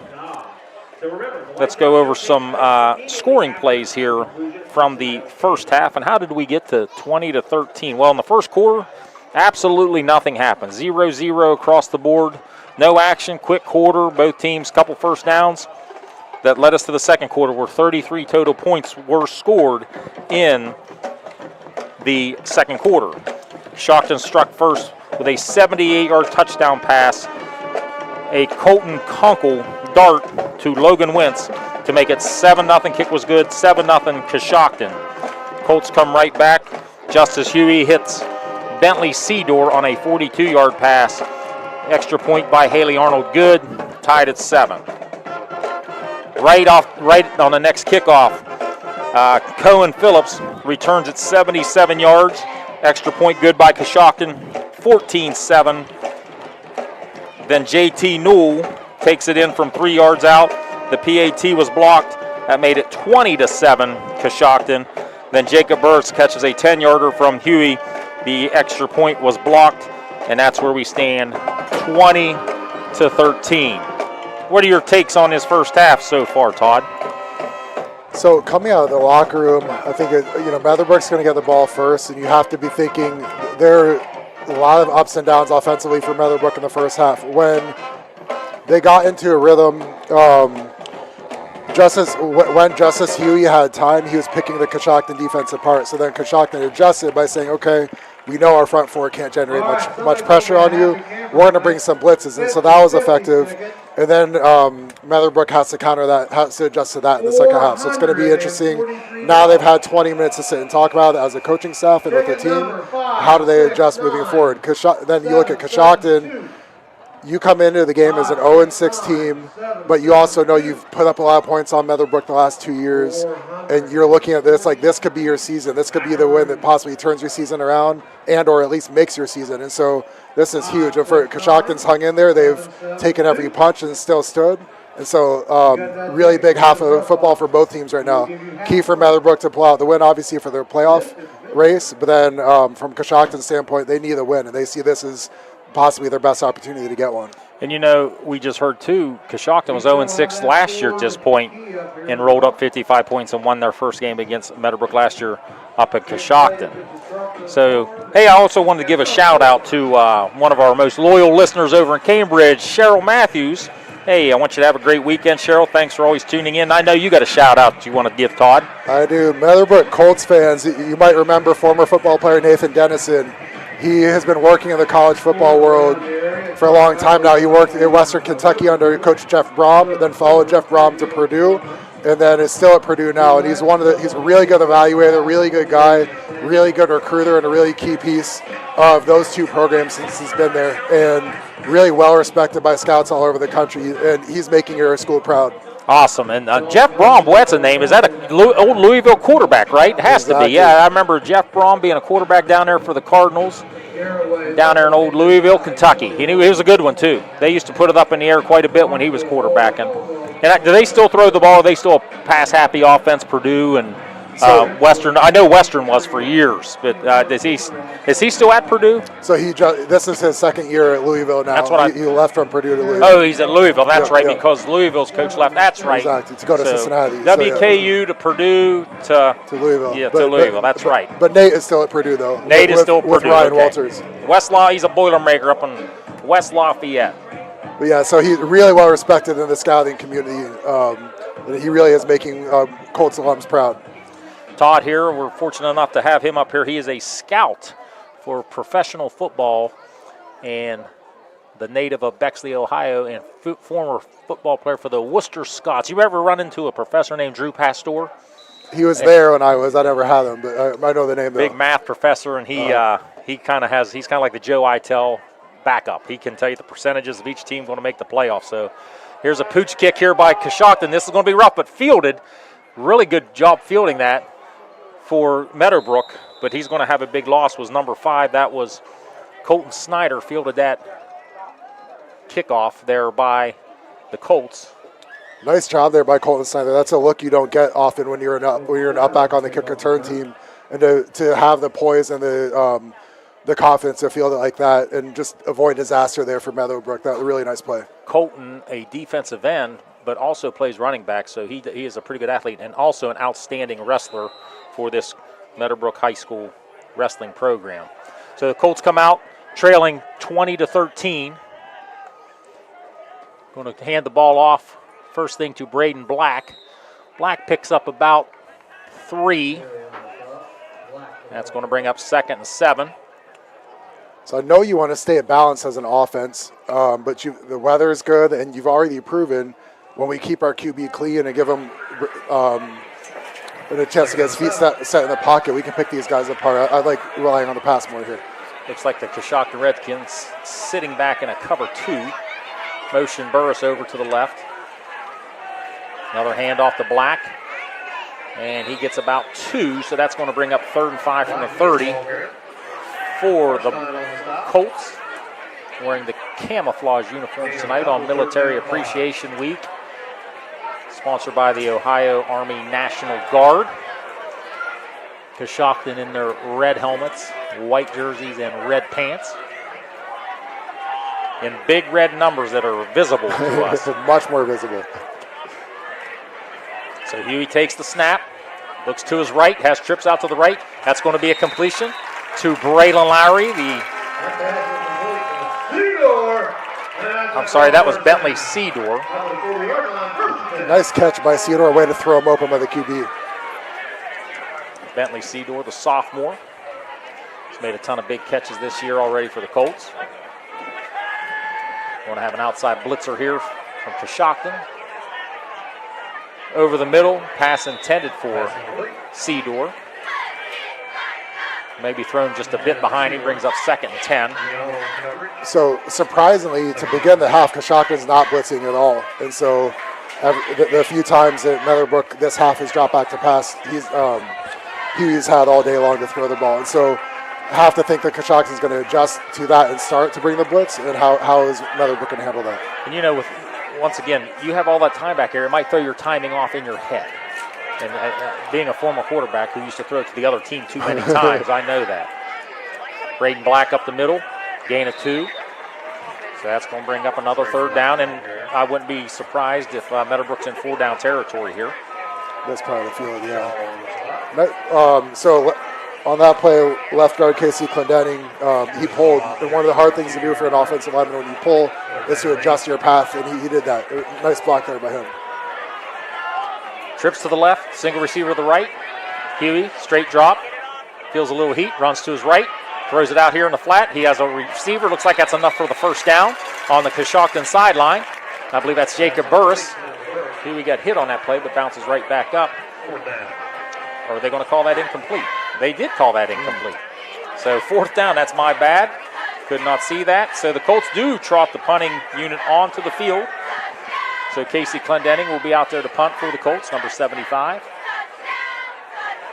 who is also in the homecoming court tonight as the junior attendant. Clendenning just 11-yard drop. Gets a good snap, kicks it real high, spirally. This ball's going to bounce, and it takes a Meadowbrook bounce, and that's going to bounce inside the 25-yard line to the 24-yard line, and that's where the Redskins will start their first possession of the second half. So 9:39 here in the third quarter. Redskins lead the Colts 20-13. It's impressive hang time on a punt for any high school punter, but when you look and you see that he's 5'8", 255, that's rare. Yeah, rarely do you see numbers in the 70s as your punter in high school. There was a punt earlier in the game where the snap was high and he jumped up and caught it, which could have been a disaster if he doesn't catch it. Now, I will say this. He is a first baseman, so that may help. Okay, that does help, of course. Makes sense now. Yes. So here come the Redskins. Handoff up the middle. This is where they've been doing work here, the Redskins, on this inside handoff. Right up the center's behind, I should say. You have to think defensively in the locker room at halftime. The challenge was presented to the Meadowbrook front seven. Guys, we have to stop the run. They have to. This is going to be the worst loss of the season, and absolutely have to get that done in the second half. So second, long 7. Conkle under center. Hands it to Wentz. Wentz fights to get a couple. So he's going to move it to about 3rd and 6. A lot of horns going off around. I feel like I'm in a soccer match. We're in the middle of horn wars here in Byesville. Couldn't catch a jersey number, but the defensive end up top looked like he spilled that play and made the running back bounce, and that bought time. I believe that's Snyder. Okay. I believe that's Colton Snyder. Hells Bells chimes in over the loudspeakers here. Here comes the inside handoff to Wentz. Wentz is going to be short, just a gain of about 2. So that's going to put it about 4th and 4 for Coshocton in a punting situation. And that wing T reverse that Coshocton just ran there, and they've run it probably 3 or 4 other times this game. It's a tough look for the linebackers because when you're an aggressive player, you think it's going to come outside the other way, and then it comes back the other way. And so you don't run it a lot, so you don't see it a lot. Exactly, and to read your keys and know to follow just your keys, nothing else, and you'll make a play, and that's what happened there for Meadowbrook. Redskins on the punt. Snap is good. Punt is up. Pretty good punt here. Lowry thought about it, but lets it bounce. So that may be Burris back there, but that takes a good Coshocton roll, and that ball's going to go out of bounds at the 25-yard line. So kind of like we started the game in the first quarter, both teams sputtering offensively to start the third quarter. But we know what happened in the second quarter. Fireworks ensued, and there were 33 total points scored in the second quarter. Colts will take over 1st and 10 from their own 25 from the right hash. So the coaching point there, you have to catch a punt. That was definitely a catchable punt, and it cost Meadowbrook 8 to 10 yards by letting it bounce like that. Maybe that's not a big deal, but in a close game, it can be a big deal, and need to catch that. And that's probably a 10-yard difference just by catching it. So here comes Huey. Hands it to Black. Black's got a lot of room out here. He's going to have the first down. He's going to get 15, maybe 16 on that carry. So Braden Black with a 16-yard pickup for the Colts. First down, Meadowbrook. That's a WB Green Insurance. First down. If you like offensive line play, left tackle Mitchell George made that play. Blocked out on the 3 technique and drove him about 7 yards downfield. Opened up a huge hole for the running back. That was all left tackle there. Big Mitchell George, the 6'7" stalwart, has a couple D1 offers already. Huey sets, throws, open, Burris, gain of 8, call it 9. Colts pick up 27 on their first 2 plays. If I'm Coshocton defensively, there cannot be a pass play where we don't blitz the rest of the game. Let's see what they do here. It looks like 5 men on the line of scrimmage. And they're handing off, and this time Black pushes the pile forward. He gets a first down. He picks up 6 yards. First down, Meadowbrook.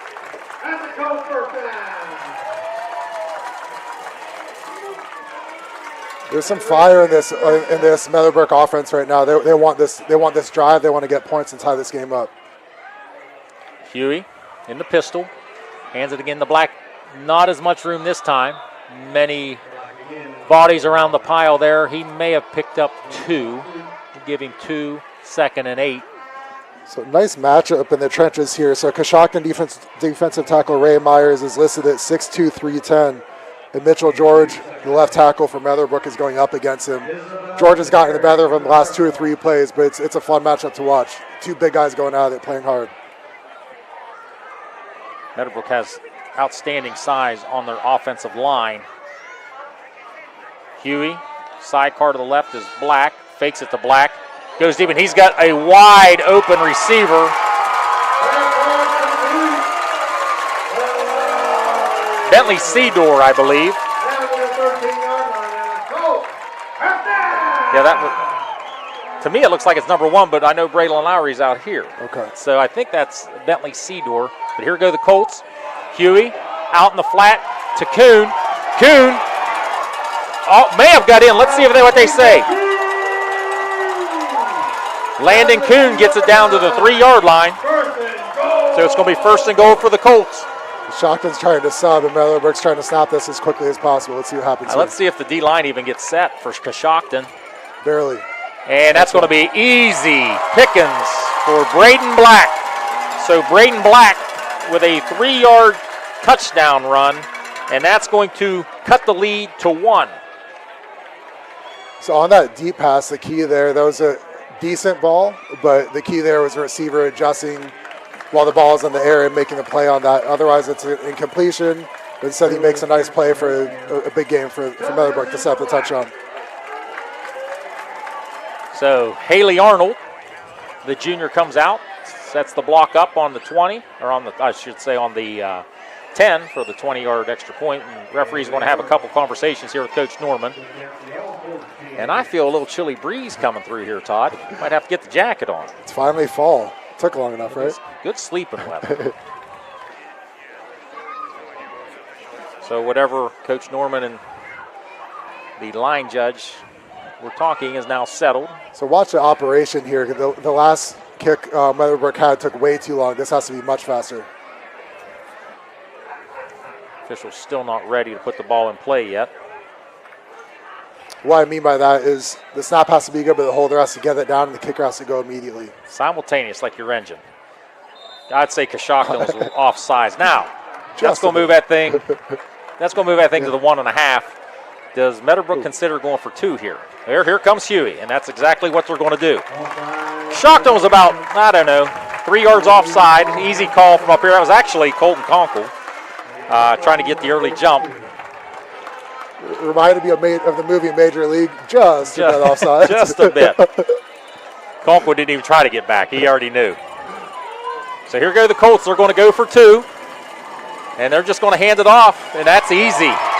That'll give the Colts the lead. Braden Black on a 2-point conversion. That's going to give the Colts a 21-20 lead with 5:42 left here in the 3rd quarter. You are listening to MVL Football on YRP TV. Looking for reliable insurance that fits your life? Look no further than Allen Hunter State Farm in Cambridge, Ohio. From auto to home to life insurance, we offer a range of options tailored to your needs. With our friendly, knowledgeable team, you'll get the protection and peace of mind you deserve. We're dedicated to being there for you, just like a good neighbor should. Call Allen Hunter State Farm today and discover how we can help you safeguard your future. Call 740-439-5385. Like a good neighbor, State Farm is there. It's that time of year again. Football season is upon us. Hey, Mark Kelly here with Bycon Services, wishing all our local teams a great and successful year. As your premier commercial building contractor, Bycon Services is ready to tackle everything from small facility renovations to large industrial expansions. We're here to handle all your commercial and industrial needs under one roof. So while you're out there scoring the winning touchdown, let us work on making your next commercial project a success. Bycon Services, building the future one project at a time.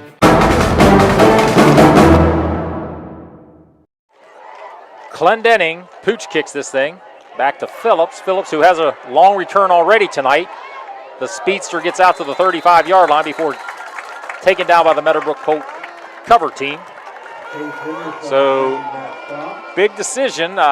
Haley Arnold trotted on to kick the extra point, but an offsides penalty moved that ball to the 1.5-yard line. And Coach Norman decided to bring the offense back out on the field where Braden Black had an easy extra point run from 1.5 yards to put the Colts up now 21-20, and you feel like the momentum shifted a little bit. In a huge way in Meadowbrook's favor. Then after that touchdown, you saw Ethan Heddy from Meadowbrook come off the sideline and be really vocal in inspiring his teammates. So here come the Redskins. Sweep out here, and there's nowhere to go. Landon Kuhn all over that, and that's going to be a loss of 5 on that play. Like you said, great play by Landon Kuhn, and you have to give credit to the other 10 guys too.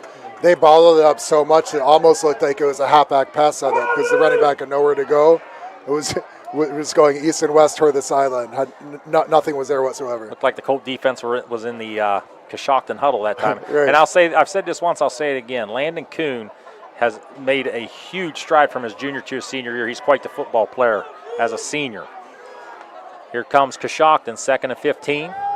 Conkle's going to throw one out in the flats to Wentz. Wentz dropped to a knee, and that's only going to be a completion of about maybe a half a yard, maybe a yard. So that's going to bring up a long 3rd down, and we know Coshocton is out of their comfort zone in these situations. Exactly, just what I was going to say. In the first half, Coshocton's offense was able to set up 2nd and 5, 3rd and 2, 3rd and 3, 3rd and 1.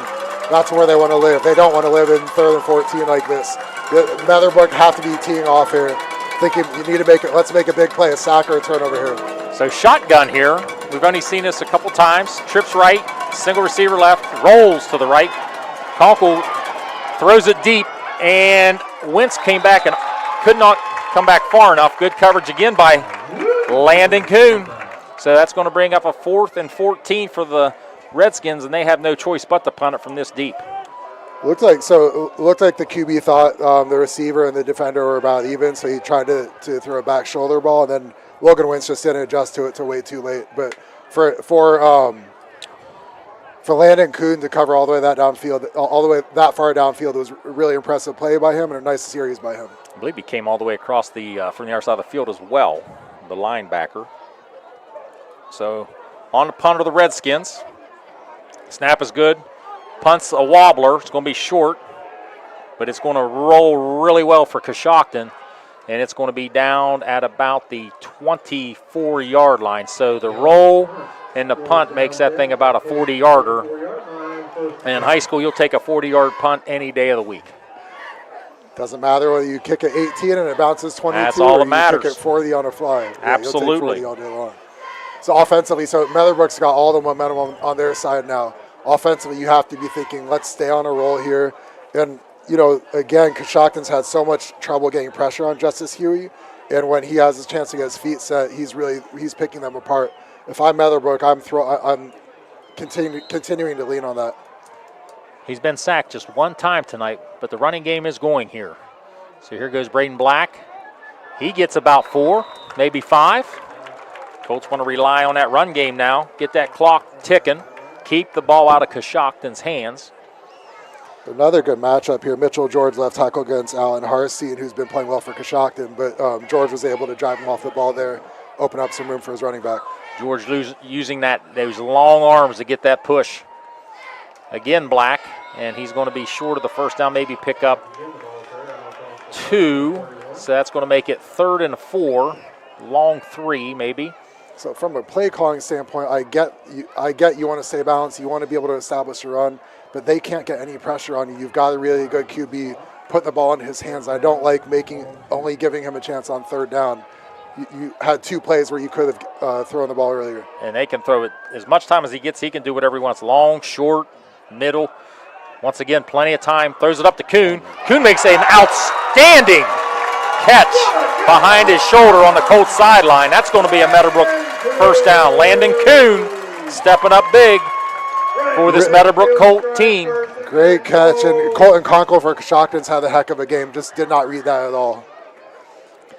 Real quick to the line. Quick snap. Huey in rhythm. Guess who? Landon Kuhn, and he almost kept his feet.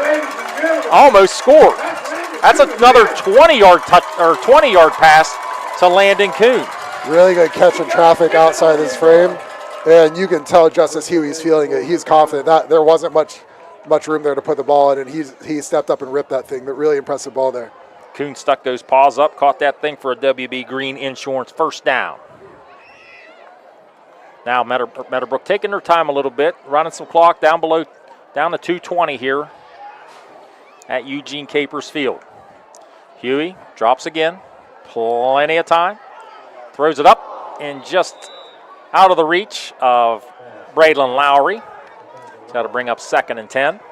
So that might have been one of the first passing plays for Meadowbrook of the night, where Coshocton's defensive line was the one that got pressured. I'm not talking about when they bring a blitz, but what the D-line. There's the 4 guys, yeah. Ray Myers there, D-tackle. Good point.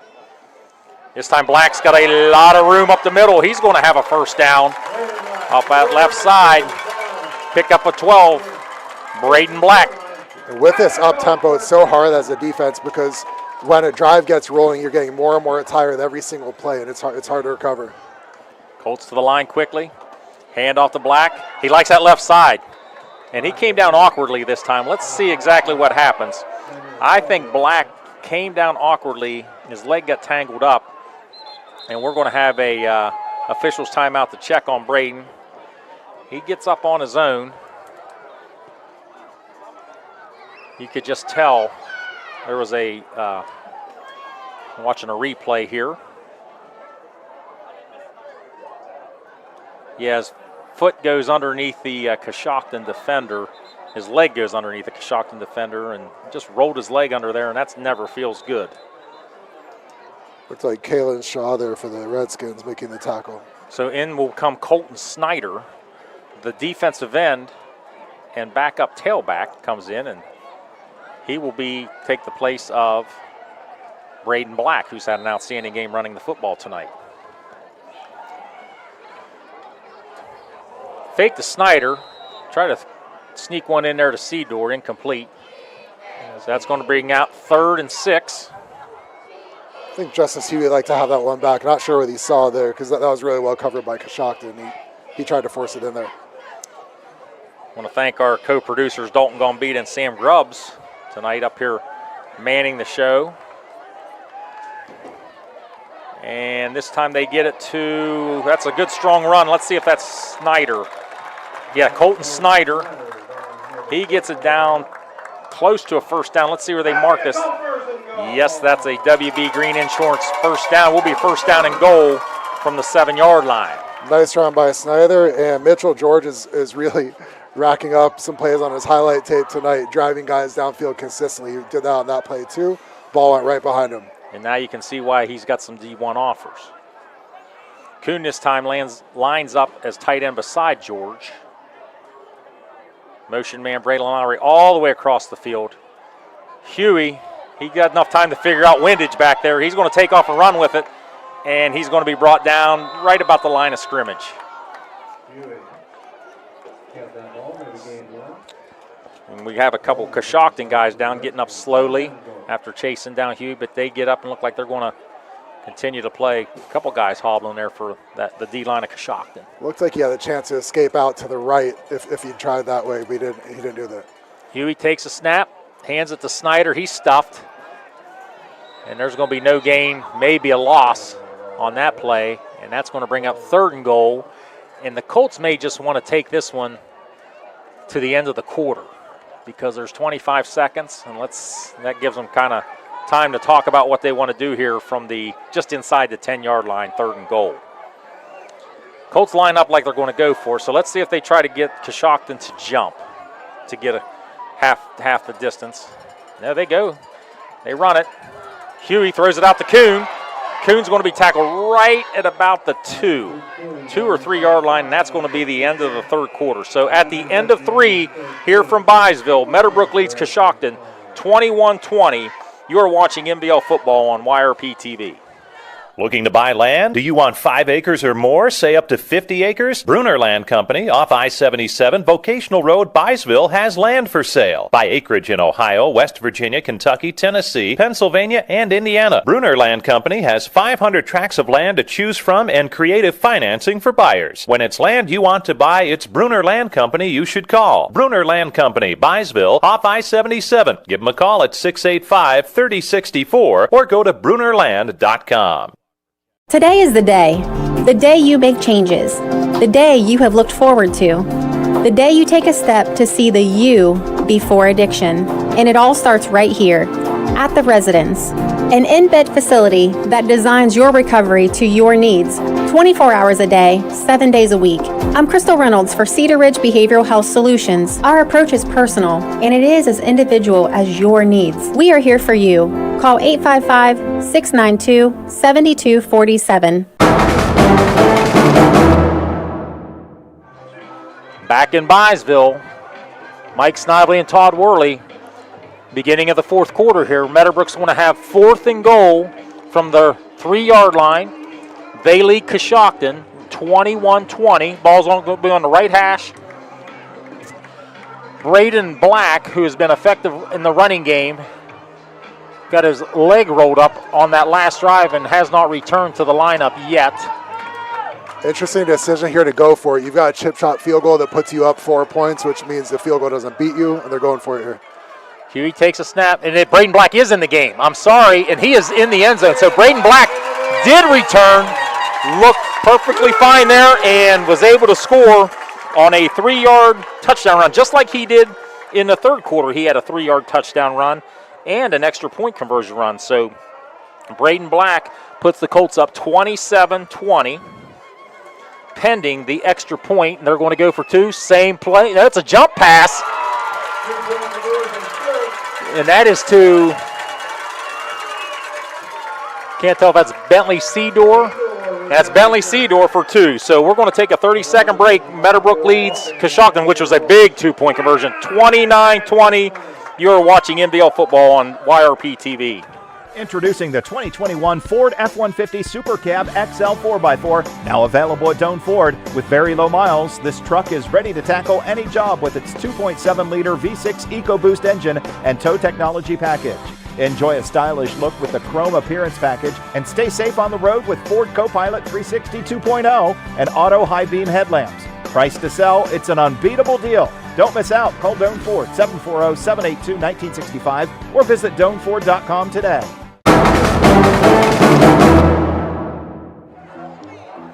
Back live here, Eugene Capers Field, and a big turn of events here in Byesville as the Meadowbrook Colts take a 2-possession lead over the Coshocton Redskins 29-20. Braden Black with a 3-yard touchdown run, and then Bentley Seedor catches a 2-yard pass, and we have a little onside kick here.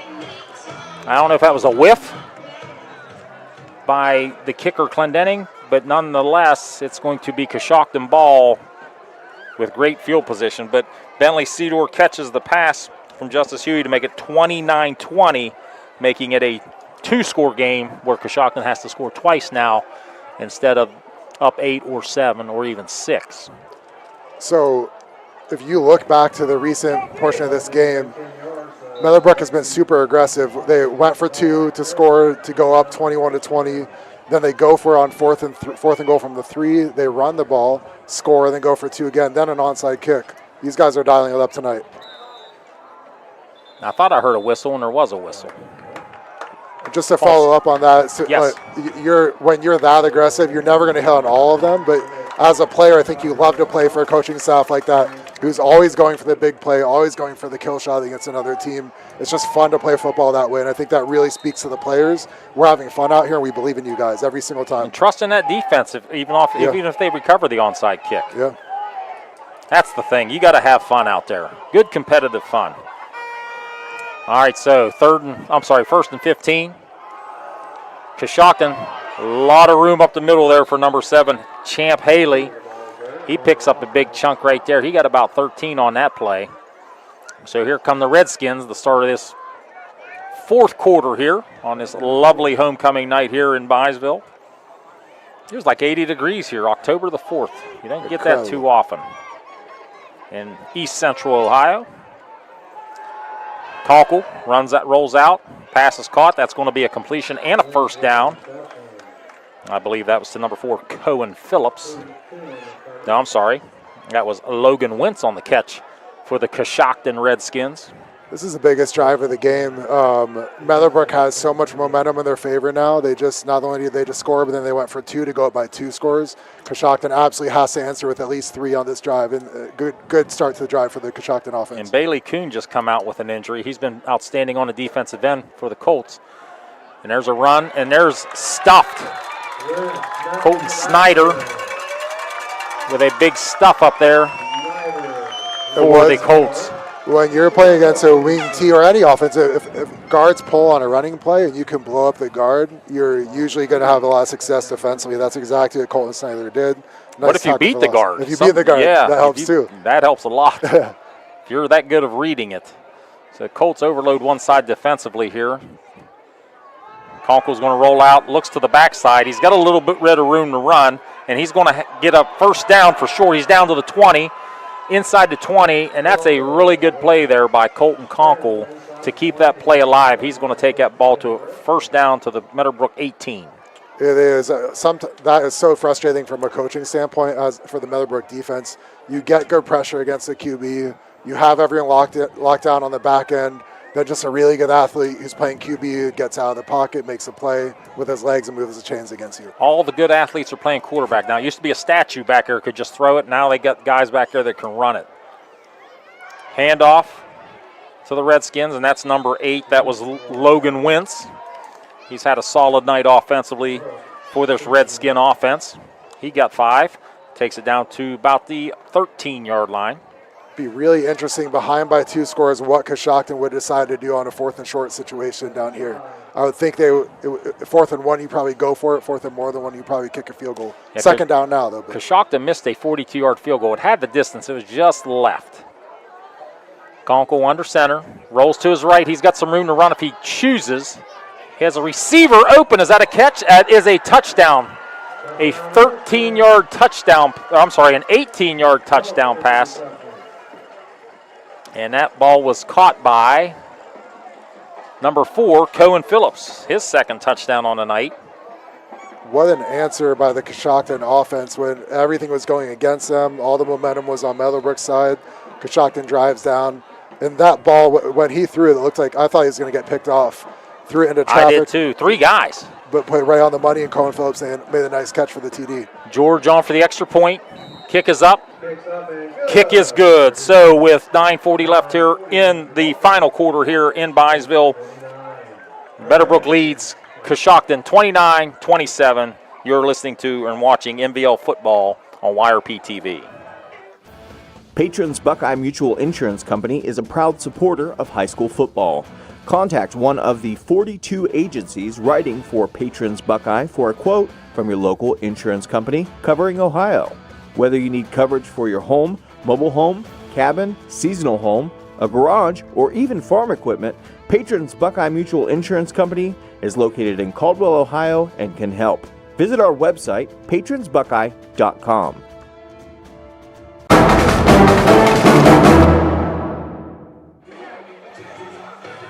Welcome back, everybody. Coshocton just strikes and cuts this to a 2-point lead. Cohen Phillips with an 18-yard touchdown catch from Colton Conkle to Cooper George. Point after touchdown was good. 29-27. Meadowbrook leads Coshocton with 9:40 left in the game. Need to watch an onside kick here. Surprise. Kind of a pooch kick here, and I think this thing perfect, actually, execution of where they wanted it to go. Meadowbrook has a wall to the right. Kicks it back to the left. We got 2 flags down. Looks like a block in the back. Maybe 3 flags down. That was Aiden Farrell on the return. And there's a there's no flags left in any pockets. Why not, right? And there's another one. I think all 5 officials threw a flag. So this can't be for the same thing. And they're all different spots of the field. Somebody blocked somebody illegally. Somebody said something. Somebody held somebody. So they're going back. This is interesting. A lot going on here. While we have a minute, I so much respect for the character and the culture of the Coshocton team. You've got an 0-6 program coming into a big game like this. And even when things have gone against them, for an 0-6 team, often that's when they feel like, oh, here we go again. We're out of it. We're going to be 0-7. These guys keep coming up for more, and they're giving everything they've got tonight. They most certainly are. And I think we had an unsportsmanlike conduct. I couldn't catch the official signals, but there were two hands going. Well, none. Anyway, it's a 15-yard backup. But Braden Black is back in for the Colts, and they're in here to run the football maybe and waste some time. But the way Huey's been throwing it and finding receivers, they may just want to keep chucking it down the middle of the field. But that's a gain of 4 for Braden Black. That's exactly it. Yes, can you run the ball some? Yes. But on the other hand, you've got a QB who's he's in such a rhythm now, feeling so much confidence. I'm putting the ball in his hands almost every play of the rest of the game. So pistol formation.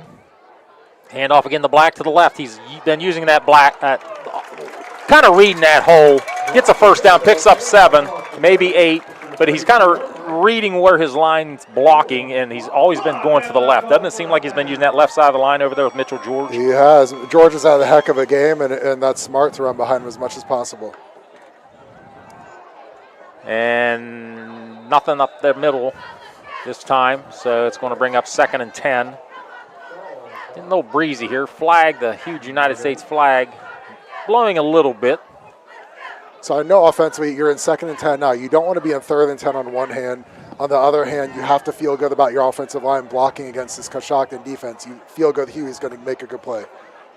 And they're going to run, and this time, I can't tell if that's Snyder or if that's Black that time. Colton Snyder that time picked up 14. He subbed in for Braden Black. That's going to be a first down, Meadowbrook. So Snyder gets it to the 47-yard line. Snap. Snyder again. And he picks up about 3 this time. So Snyder, second carry on this drive. Brings up 2nd and 7. 7:49 and ticking here in Byesville, final quarter. Mike Snively and Todd Worly high above the field at Eugene Capers Field. When Meadowbrook's had success running the ball, it's been off the left tackle and off the tight end. Huey, pump fakes, throws, has a wide open receiver. That's going to be a catch. And I believe that's Aiden Farrell with a 53-yard touchdown pass from Justice Huey. What a great pump fake there by Justice Huey. Farrell cut loose, got wide open, and Huey threw a strike to Farrell. Colts go back up by 8. There's some late pressure on the bull rush, but for the most part, he had all day there. You have a receiver open deep. Justice Huey puts it on the money, and you have a senior quarterback in a close game, the second half of his senior year. That's when he needs to come up the biggest, and that's exactly what he just did. That was a monster play for Meadowbrook there. Big extra point here to put the Colts back up by 2 scores. Haley Arnold kicks it up, and Pat is good. The PAT good by Haley Arnold, and that puts the Colts up 36-27 with 7:26 left in the game. You're watching MVL football on YRP TV. At People's Bank, we're more than just a bank. As a community bank, we are committed to where we work and live, giving back to the organizations you care about through sponsorships, donations, and volunteer hours. When you bank with People's, you're not just a client. You're part of a community of neighbors helping neighbors. People's Bank, working together, building success. Member FDIC. Visit us at pebo.com.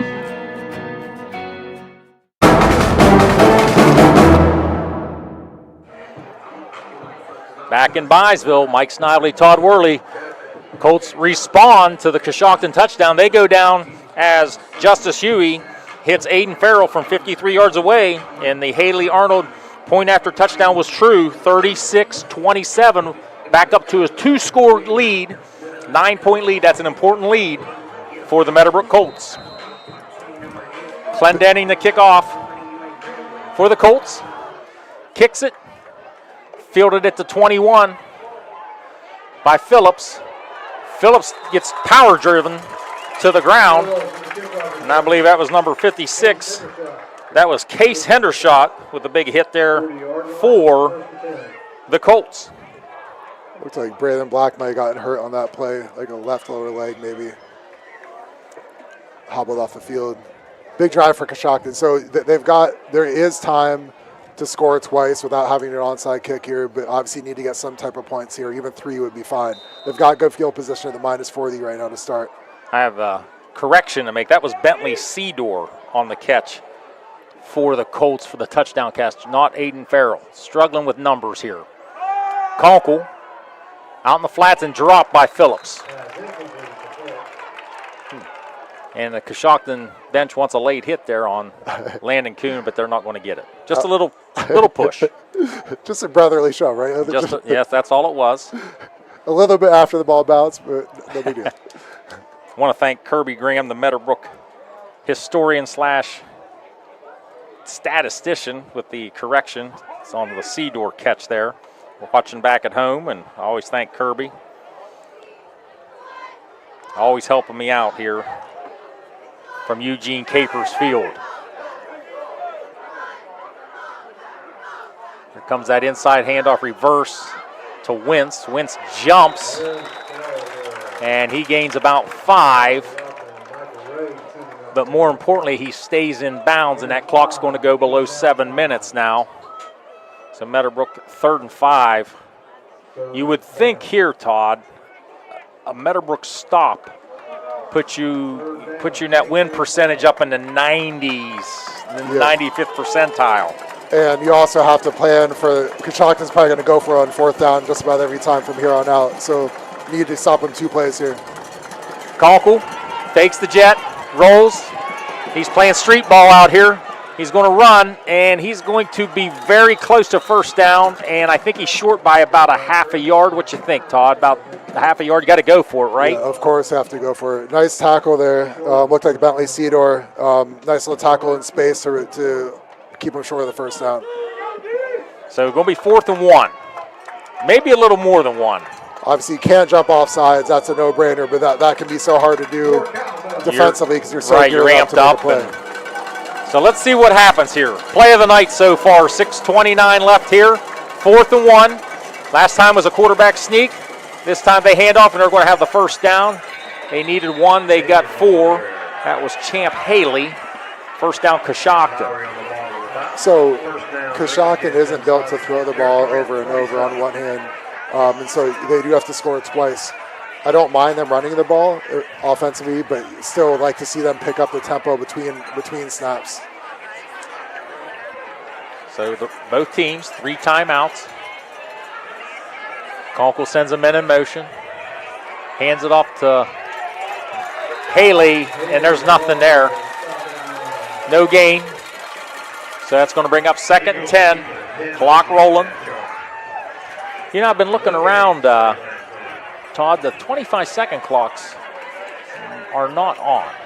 So, and I know that I can see them, but they're not on, and I don't know if that's an electrical issue or what's going on, but the 25-second play clocks are not on tonight. So here comes Conkle, rolls to his right, looks like he's trying to throw back, and he's just, this could get interesting. That's going to be intercepted. Conkle just threw it up. And that's intercepted by Cooper McManaway. So Coop comes in, gets the errant pass, and chest bumps one of his buddies, floors him. So Cooper McManaway with a huge interception there for Meadowbrook. And if you're a Meadowbrook fan, you got to like the position you're in right now. So that was team defense. You had couldn't catch the jersey numbers of the guys applying pressure, but you had 2 guys applying pressure to the QB. Everyone was locked down on the back end, forced the QB just to force something up to hopefully something good happens, and instead disaster for Coshocton. And big hole. Wasn't a big hole, but a nice move there by Braden Black. Looked like he was going to be stopped for a 1 or 2 yard gain, but he picked up 12. So huge play there by Braden Black. I have to think this Coshocton defense is worn down. And we got a bad snap. Huey's got to fall on this thing, and he does smartly. It could have been really ugly if he tried to pick that up, and that's going to be a huge loss by the Meadowbrook offense. But the one key thing, the clock is running. Clock's running, you're up by 2 scores. You have to think this Coshocton defense is exhausted. I know you want to run the clock out, but this might not be a bad time to just dial up something deep here. You have to think they're not going to get much of a pass rush, and your receivers have been able to get open long. Wouldn't be a bad time just to put this game away. Huey was not looking for the snap, and the ball went almost between his legs. But the clock's still ticking. It's going to be about 2nd and 30. They want to keep that clock rolling. They hand the ball off. And I'm trying to get a number on that. That was Braden Black on the jet sweep. So that's going to bring up 3rd down in 27. Nice play by the linebacker for Coshocton there. JT knew able to scrape over the top and make the tackle for a short gain. He's noticeably limping here. He's playing with what looks like a decent injury here, but toughing it out and made a nice play there. I think Meadowbrook's going to run this thing down, call timeout. Yeah. To me, it seems like that's what they're doing because right now, maybe they are going to run a play here, but it seems like they've been taking an awful lot of time. With no 25-second play clock, it's hard to tell. They do run. It's going to be a reverse. Could be a pass here. Burris, the lefty, rolling to his right, showed like he was going to throw, but does not throw it. He picked up about 6. Burris is always the guy on the 2-point trick plays that runs the reverse pass. I like the poison decision making by Jacob Burris there. Don't force anything. Don't make any negative plays. Keep the clock running. Force Coshocton to call timeout. Smart play there. And picked up 6 yards. Yeah, that's the key. He didn't turn it over and he kept the clock running. And you're essentially going to punt this thing, thinking you're going to put Coshocton in terrible field position. And so now, if I'm Coshocton, in every game you come into a game with. You have several different punt blocks in your special teams package, but then you have 1 or 2 that you feel are the best against what your opponent does. And so you have to think what Coshocton's best punt block is going to be coming here. They need a huge play. They need to block this punt. So on Meadowbrook's side, you have to be thinking everyone has to do their job. Protect. Exactly. Yes. You have to do a great job protecting. The snap has to be good. The punter has to get it off quickly. Coshocton has to be coming after this one. And he's only 10 yards deep. Usually your punter's 13 to 15. He's only 10 yards deep here. So let's see what happens. Coshocton getting a man off the field late, but the officials let him do that. So let's see. Here comes the snap here to Clendening. Clendening catches it cleanly. Gets a good punt. Into the wind now. We have a little bit of wind here. And this is going to be a great roll, but nobody's really covering for Meadowbrook. Wentz takes it out of the air, and he about broke that thing. Ooh. To me, it looked like after the ball bounced, everybody had kind of given up on it. Wentz said, the heck with that, I'm taking off with this thing. Almost broke it. That's one of the benefits of having the double safety look that Coshocton does, where you've always got, when the ball takes a strange hop, you're going to have a returner close to the ball, and that almost popped wide open for Coshocton. Meadowbrook caught a slight break there. So here is where Coshocton does not want to be. They're going to have to try. They're going to have to throw it at some point. They come out in shotgun with trip receivers to the left, single receiver to the right. They have been going to the one receiver side, but this time they roll left. Conkle rolls out, flips his hips, throws a nice pass. That's going to be a completion for about 15 yards. That's going to be complete to number 20, Jackson Smith, a senior, 5'11", 165-pounder. And the Redskins scurry up to the line, ball midfield. Colton Snyder got held there in that play, but the refs didn't call it. Low snap to Conkle.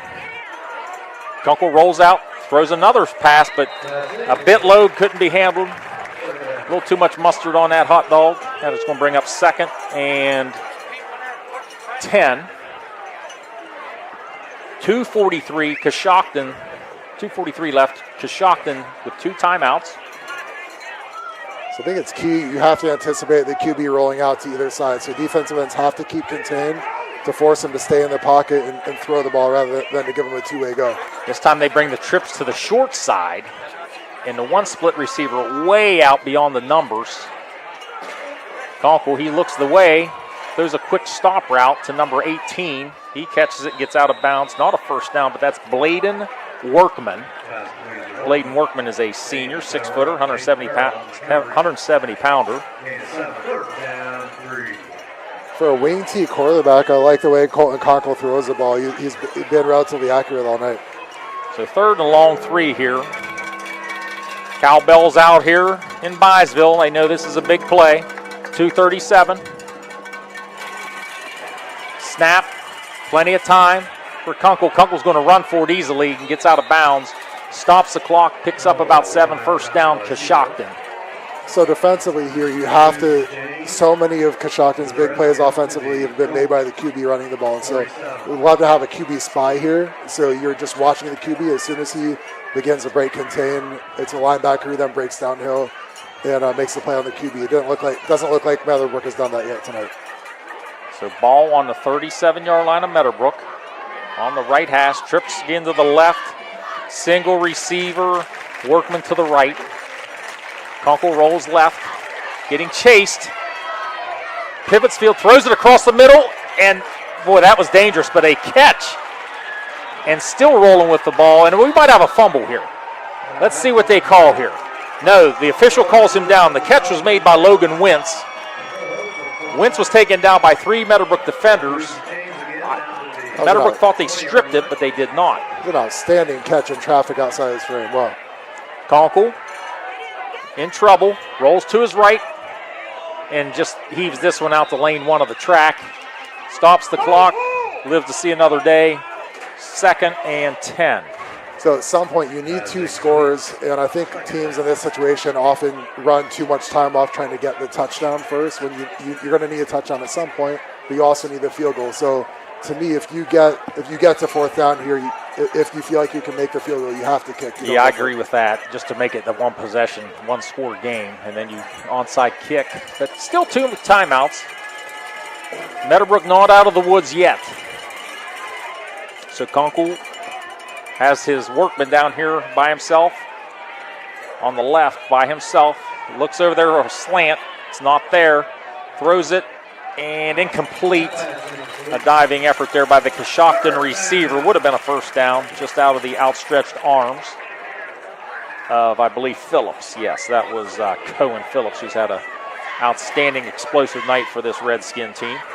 He has. I know, you can't expect your quarterback to be perfect on every pass, and sometimes there are going to be balls that you just have to make the play for your QB. And there have been, the play before, they did make the big catch over the middle. On that one, Coshocton needs to make that catch.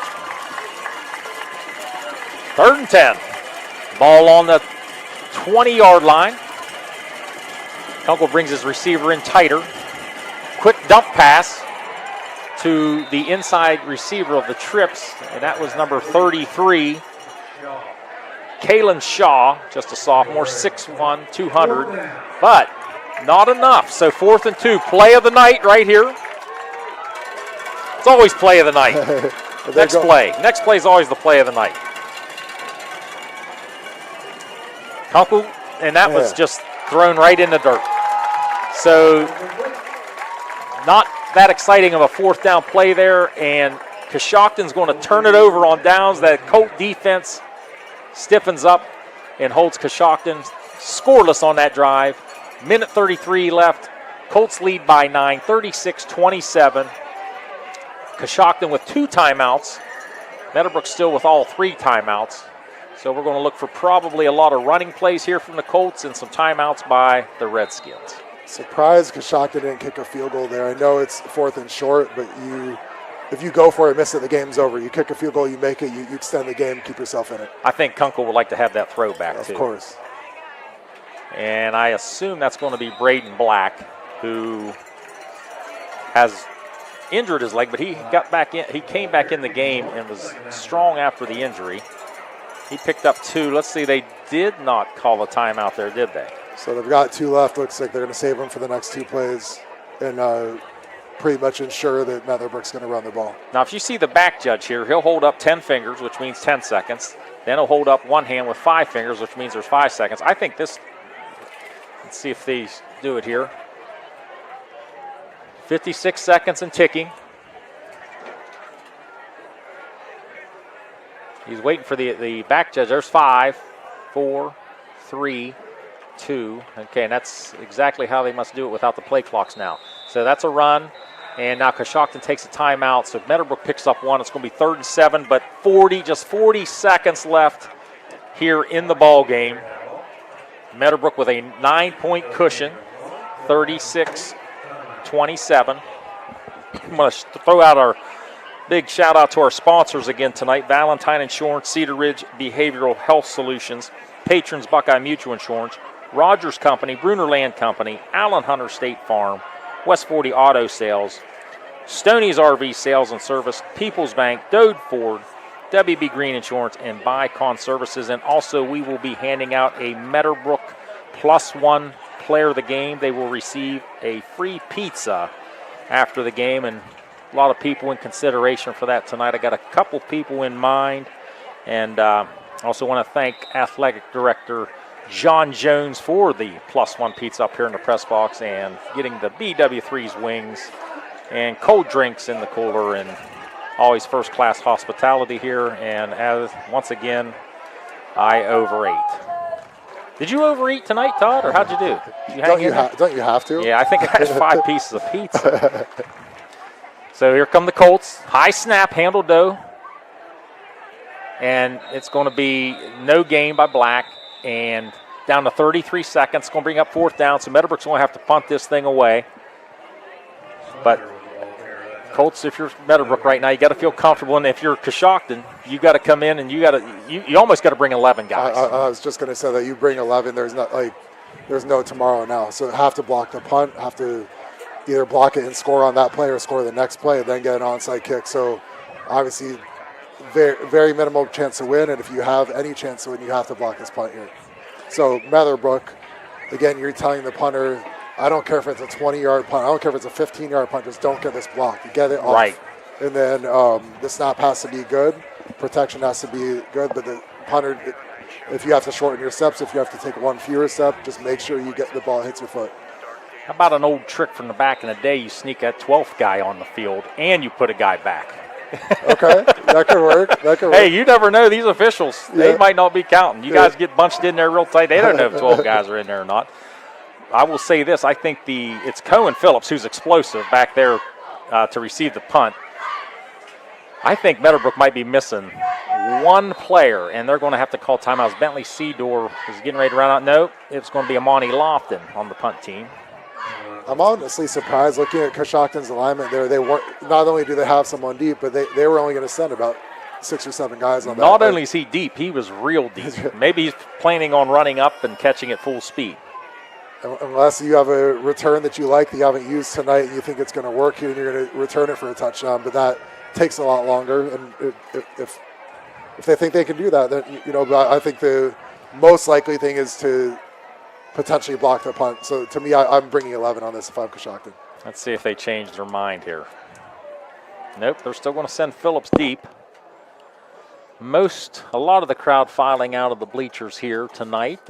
Looks like the band's getting ready to play a lights out show. So I will warn you, it may be dark when you leave here tonight, Todd, because they will turn every light out and they'll go with all their lights in the band. It is a pretty cool festivity they do here at Meadowbrook. Clendenning gets the punt off, puts the boot to it. Cleanly fielded by Phillips. The shifty Phillips with a good return. But I think they probably needed the touchdown right there to have any last-second chance of a miracle in this one. Yeah, now you're looking at maybe one play to set up a long field goal. If you don't score on a touch on this play, hopefully you're in position to get a long field goal. Then there's maybe 10 seconds to go, give or take. And then you have to onside kick it. Recover the onside kick, then complete a Hail Mary in the last play. Hail Mary. So let's see how deep Meadowbrook gets in this prevent defense. Conkle's going to go shotgun, obviously. To me, I'm rolling Conkle out, and I'm telling him, get 15 yards right now. Give us a shot at field goal. So Meadowbrook in the prevent, about 20 yards. Their safeties are off the ball. Conkle takes 4-step drop already out of the shotgun. He's just going to take off running. Showing some speed. He gets out of bounds inside the 20. 14.6 remains here in Byesville. I was about in that situation. That was about the best thing Coshocton could have hoped for. Here's your field goal opportunity. You have to kick a field goal. Yeah. But I don't see him running the block out on the field.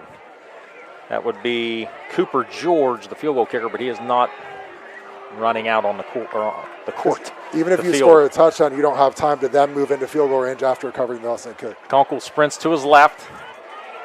and he's going to have to flip his hips, and he throws it. That's actually an excellent defensive play by Jacob Burris. That was a nice pass, a hard catch because Burris was bang on the hit. It was. I questioned the decision, unless you know for a fact your kicker can't make it from where they were. Even if you score a touchdown on that play, then you still have to kick an onside kick, and you don't have time to move into field goal range. So then you're putting yourself in a position where you have to score 2 touchdowns, whereas otherwise you could have gone field goal, onside kick, touchdown. So Conkle pump fakes, rolls left, now rolls to his right, and now he just heaves it out of bounds, and that's going to be the ball game.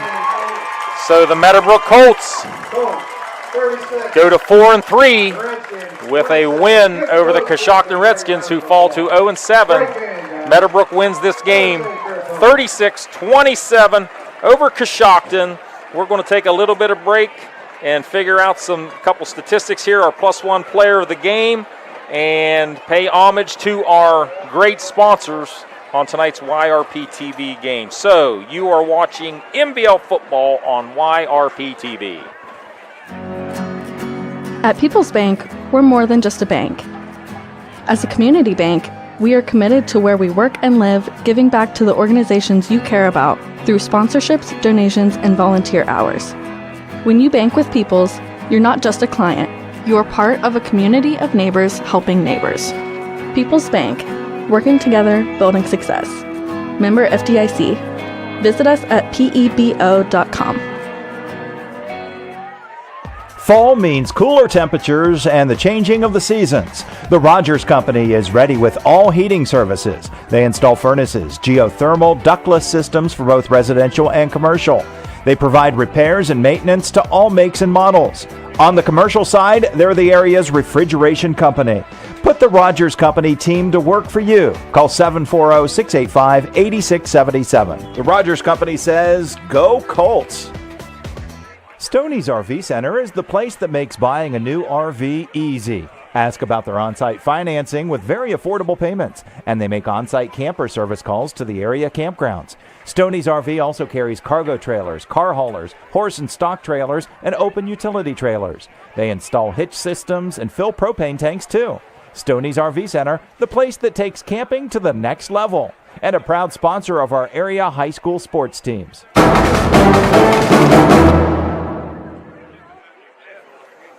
Back here at Byesville at Eugene Capers Field, Mike Snively and Todd Worly. Tonight, the Meadowbrook Colts take down the Coshocton Redskins. Meadowbrook will go to 4-3 on this season, and probably, you beat a winless team. I don't know how much you move up in the playoff standings, but you shouldn't fall too far back.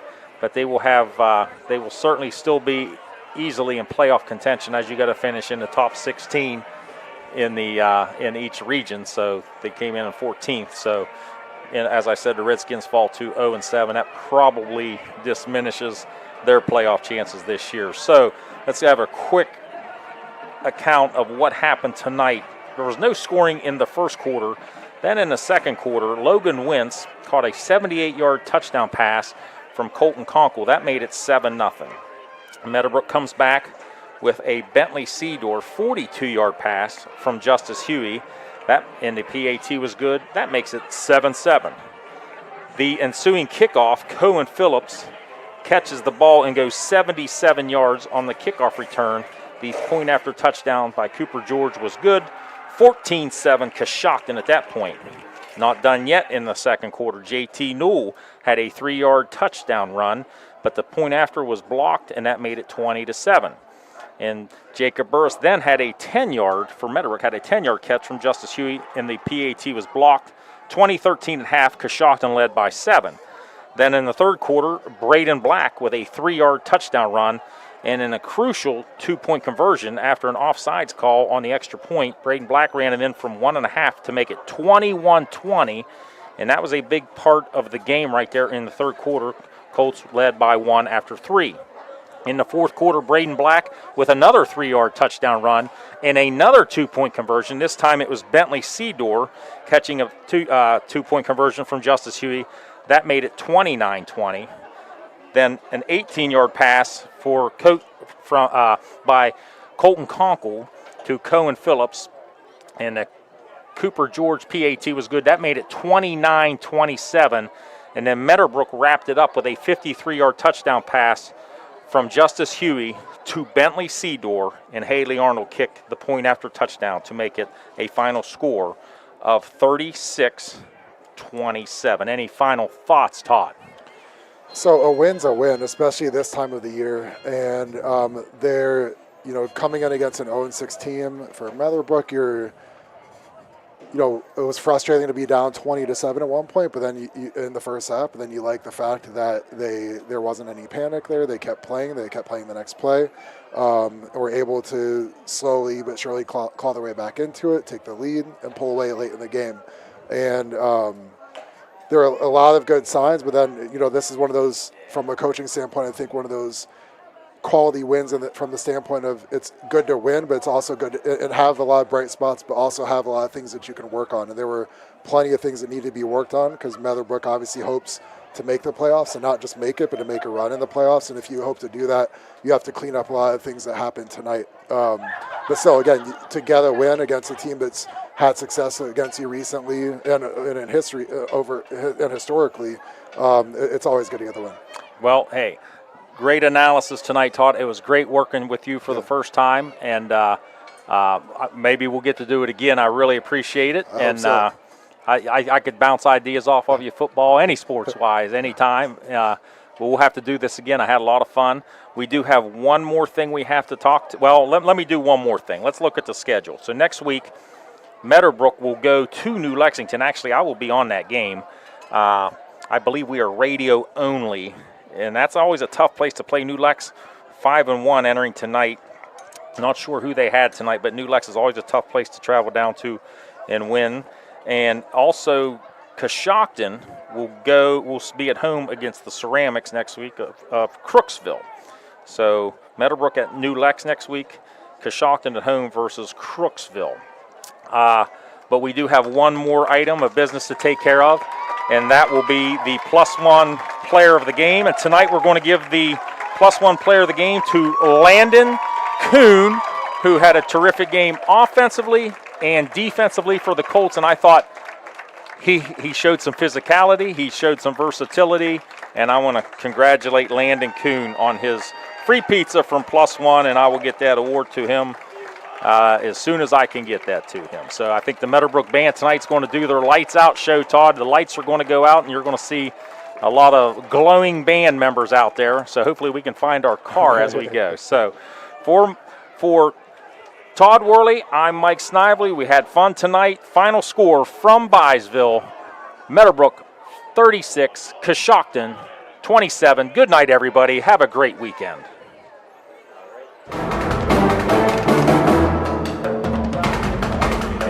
You've been listening to High School Football, a presentation of AVC Sports and WWKC Caldwell, Cambridge's KC 105.